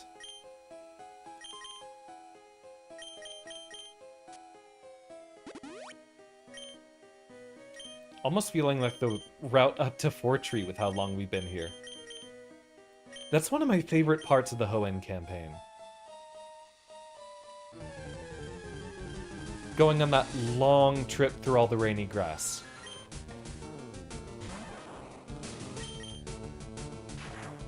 Alright, we're pretty over-leveled at this point. We probably should have bought more status healing, but I think we can power through. Hey, stop! I found these fossils. They're both mine. Volcanic Viper.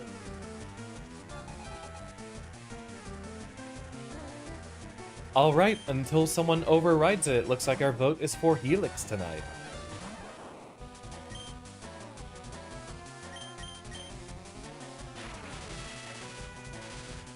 We don't really have an advantage against poison types yet, do we? Exchange one status for another, I suppose.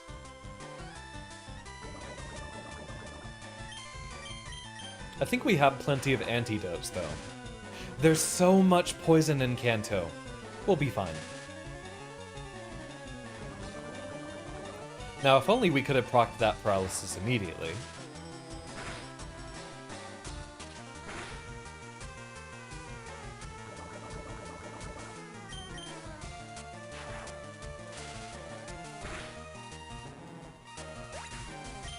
It's so weird seeing nerds using poison types. Kind of saddening that they take such fascination with, yeah, a gas bag. We'll Thunder Wave before swapping again. I think Coughing has some pretty decent speed.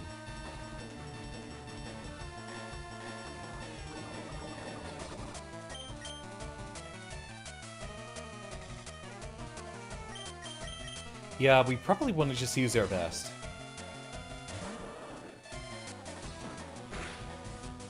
This is where Butterfree would have been useful too, for confusion.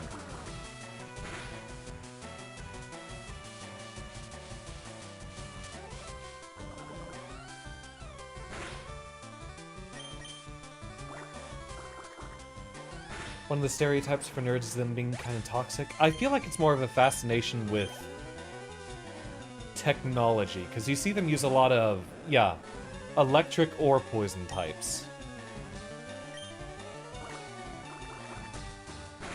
And the implication specifically with Coughing and Grimer, they're supposed to represent pollution, if I'm not wrong. Which would be man-made. Not like most of the grass types or the Nidos, where it's implied to be just poisonous animals. Okay, I'll share! We'll each take a fossil, no being greedy. First things first, antidote.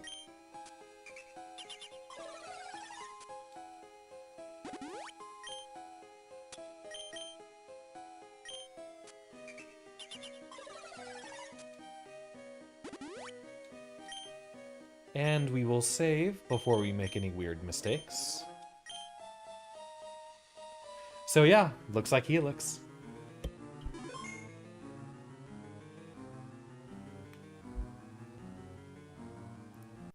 That is our last swig of tea for the night as well, so... praise be to Helix. Alright, then this fossil is mine.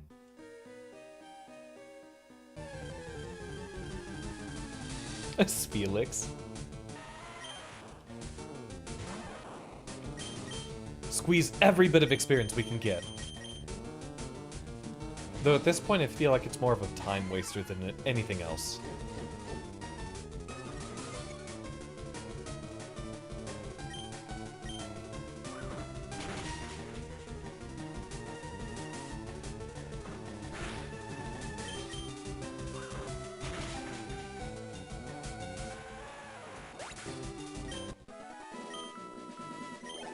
Feel is love, feel is life.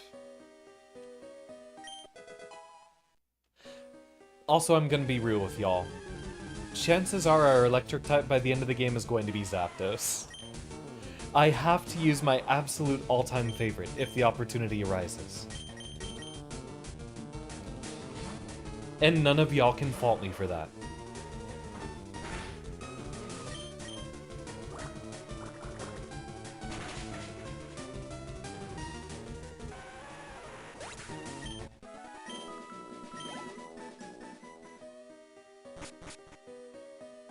Should be getting very near the exit. Hey, look at that.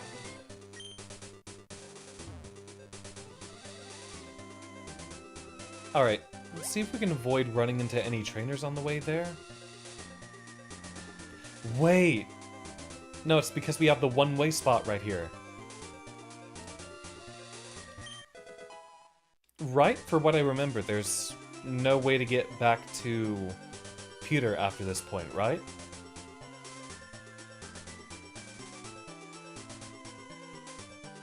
Yeah, I know about Mega Punch. I saw the 2 trainers up here.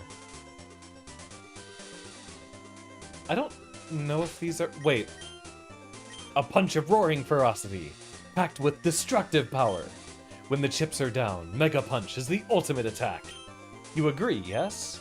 Now, let me teach it to your Pokemon. Oh, okay. Yeah, for this, we're not gonna have to worry about the number.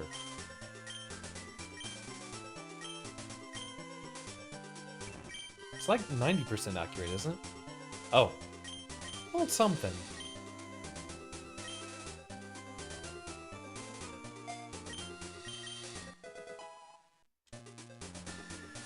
Now, we are comrades in the way of punching. You should go before you're seen by the misguided fool who trains only his silly kicking over there. A kick of brutal ferocity, packed with destructive power. When you get right down to it, Mega Kick is the ultimate attack. Don't you agree? Okay, I'll teach it to your Pokemon.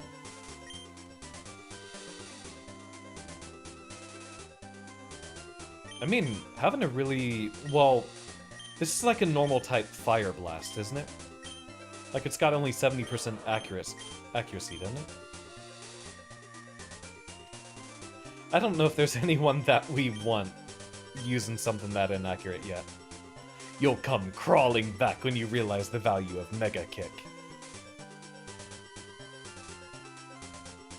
I'm not sure, Storm, if we have enough time to be specifically looking for an Ekans yet. We are a bit past our usual ending time.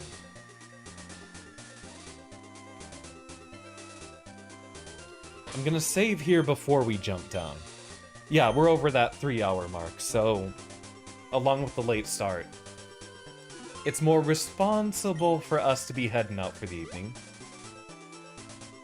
Right, we gotta save to get up to that other spot up there. Okay, okay. Ekans is right in that grass. Fair enough. You know what? We'll do it.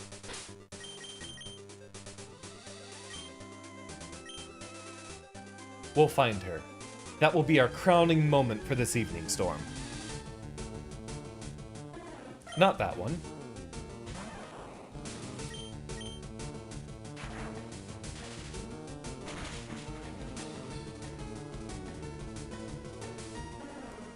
I want y'all to know that this has been one of my favorite streams that we've done in a while.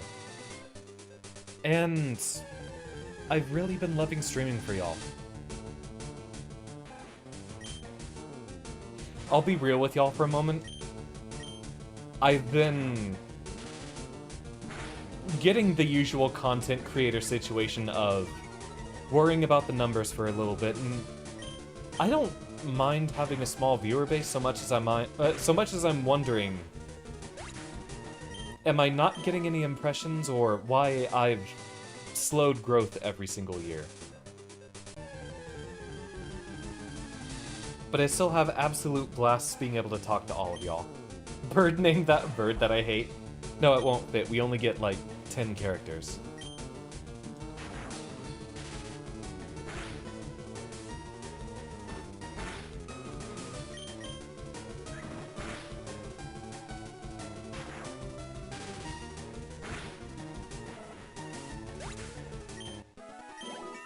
I've been wondering what sort of path I could take lately that could lead back to slowly growing a bit more.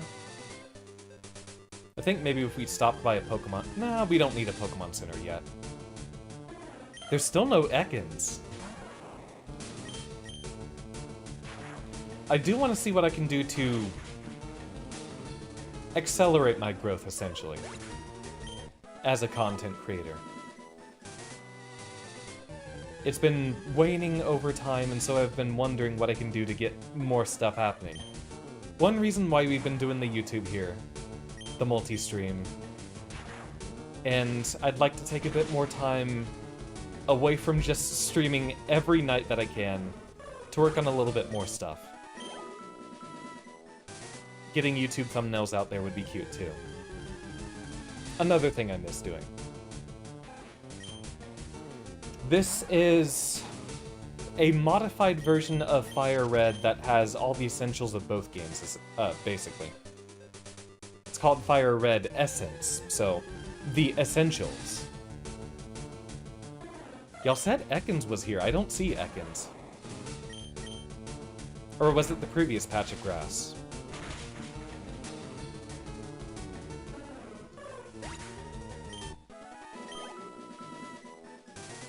So we're able to access both version exclusives in this game.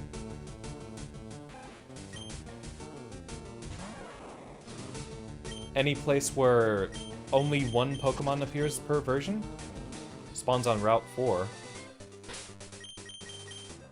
Yeah, we're there. It should be here, we just haven't run into one yet. Oh, Sandshrews cute, though.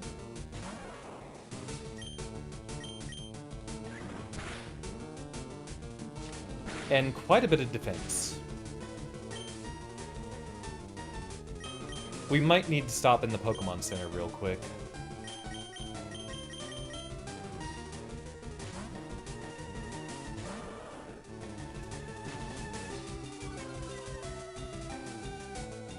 Yeah, I remember running into Ekans when I was playing the first time, too.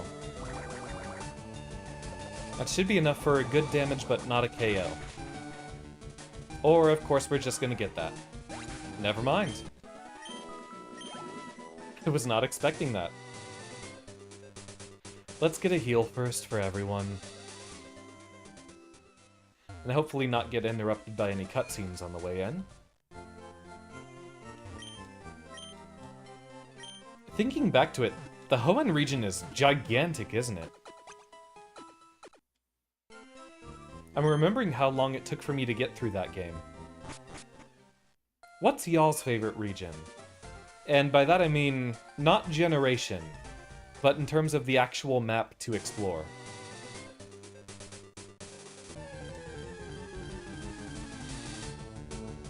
That's a hard question for me too. Yeah, I almost want to say Unova Storm. Gen 5 is easily my favorite, no contest.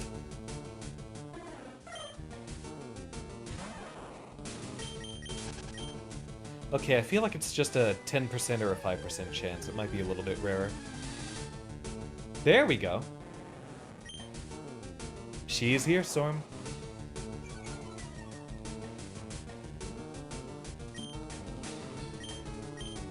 Thunder Shocks shouldn't one-hit KO.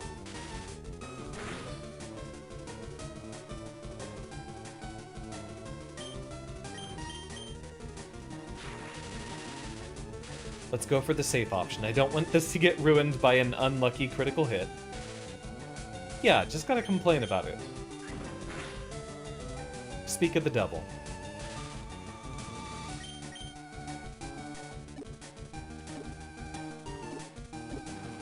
Right, we have a pocket specifically for Pokeballs, but we don't separate medicine from the rest of the items. Yeah, I want to think either Hoenn?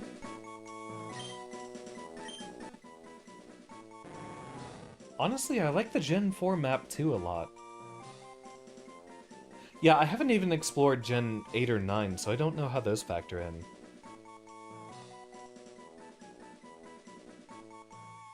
I think I'll have to say 3. I like how it kind of feels split into two halves, alongside Mauville. Going across the volcanic area and then all the long rainy path up to Fortree and then back. I don't even mind all the water. All the water is cool. Then Sutopolis being inside the dormant volcano. Incredibly cool region. A very common sight in grassland, etc. It flicks its tongue in and out to sense danger in its surroundings.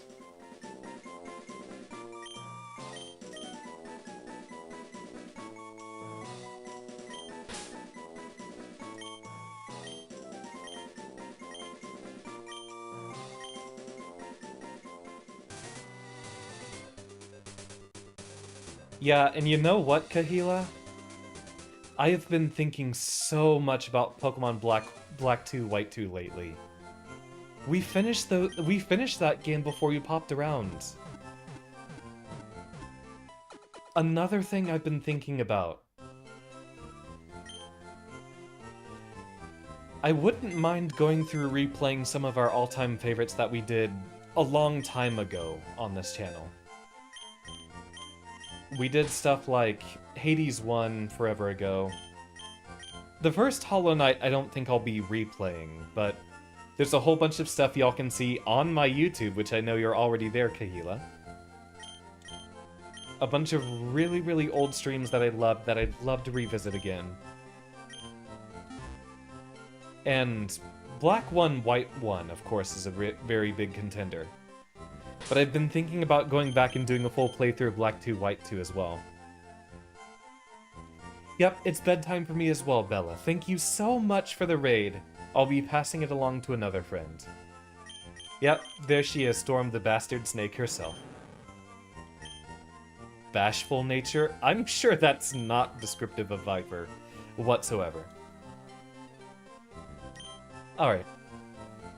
So, I'm gonna go ahead and leave that playing in the background for the very, very comfy Pokemon music. We did save, right?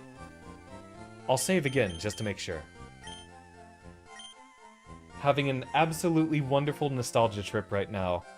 And it's even leading me to think, it wouldn't be bad doing a whole bunch of Pokemon ROM hacks for y'all in the future. That's what I'm thinking of right now. That's why we're multi-streaming. I'd like to focus on taking a bit less time from streaming as many days as possible, and seeing what I can do to stoke my growth potentially. There's a few clips to export, there's things to edit down, there's other content for me to make, but I still handle everything with the biggest smile on my face. If only she was green. I forget, what color is Shiny Ekans? I almost want to say yellow.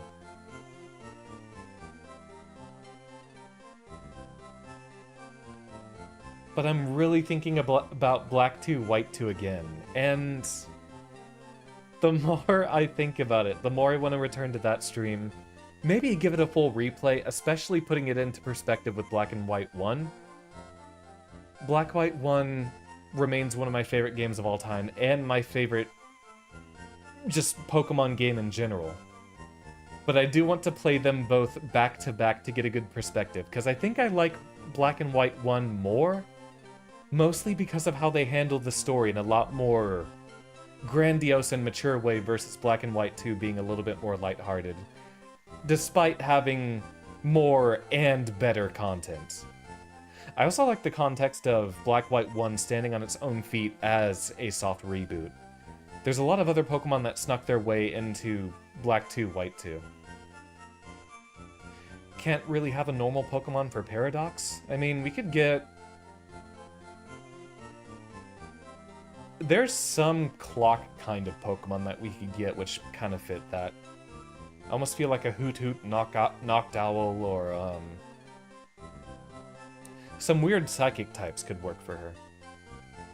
I will put down my foot and say we're not making an entire Deadlock team, though. I love who we've got so far. We gotta find a name for Wartortle.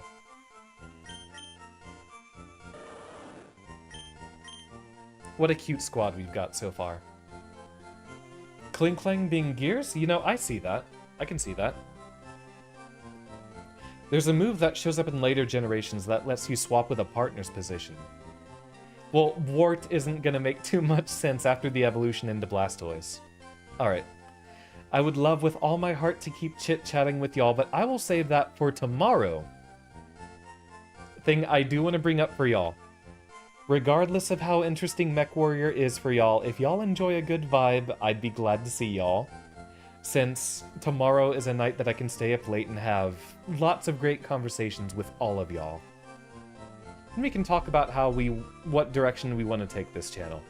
Because I've been feeling a lot more inspiration and focus lately, and today was the most I've done for working on stream things in a while. Sitting down, and I was working for like 3 hours beforehand, trying to figure out how the heck to make the multi-stream stuff work. But I do plan on that being the direction that we take going forward. Insert Falcon soundboard clip here. Very, very grand. We are going to raid out to someone on Twitch. Those of y'all on YouTube are welcome to follow us along. Let me see. Yep, since I've tabbed out, that's going to mute the audio there. Let's see if anyone... Oh. Galaxby is doing Pokemon Legends Arceus, so it will probably be raiding into her. Oh, Vicky Sanctus is streaming as well.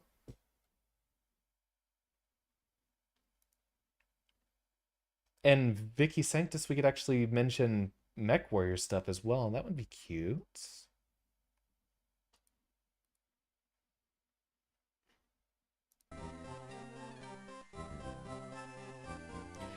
What's the joke that we could make? I almost feel like we could do something like the "My Pokemon are rock hard" or something like that. Happy Mario Day indeed for all of y'all. Our raid message will be...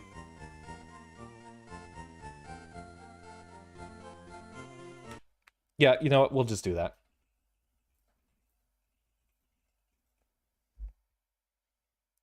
Alright, that will be our raid into Vicky Sanctus for tonight. Tomorrow is our new Mech Warrior 5 campaign. We are starting that one an hour early so that I can get through the beginning of the campaign stuff before we do multiplayer stuff with Levi, Nev, and Storm. Another thing that we haven't done in a while that I've been really, really wanting to get back to. So, thank y'all, everyone, for your attendance and making this such a golden stream. Class is dismissed, and I'll see y'all tomorrow.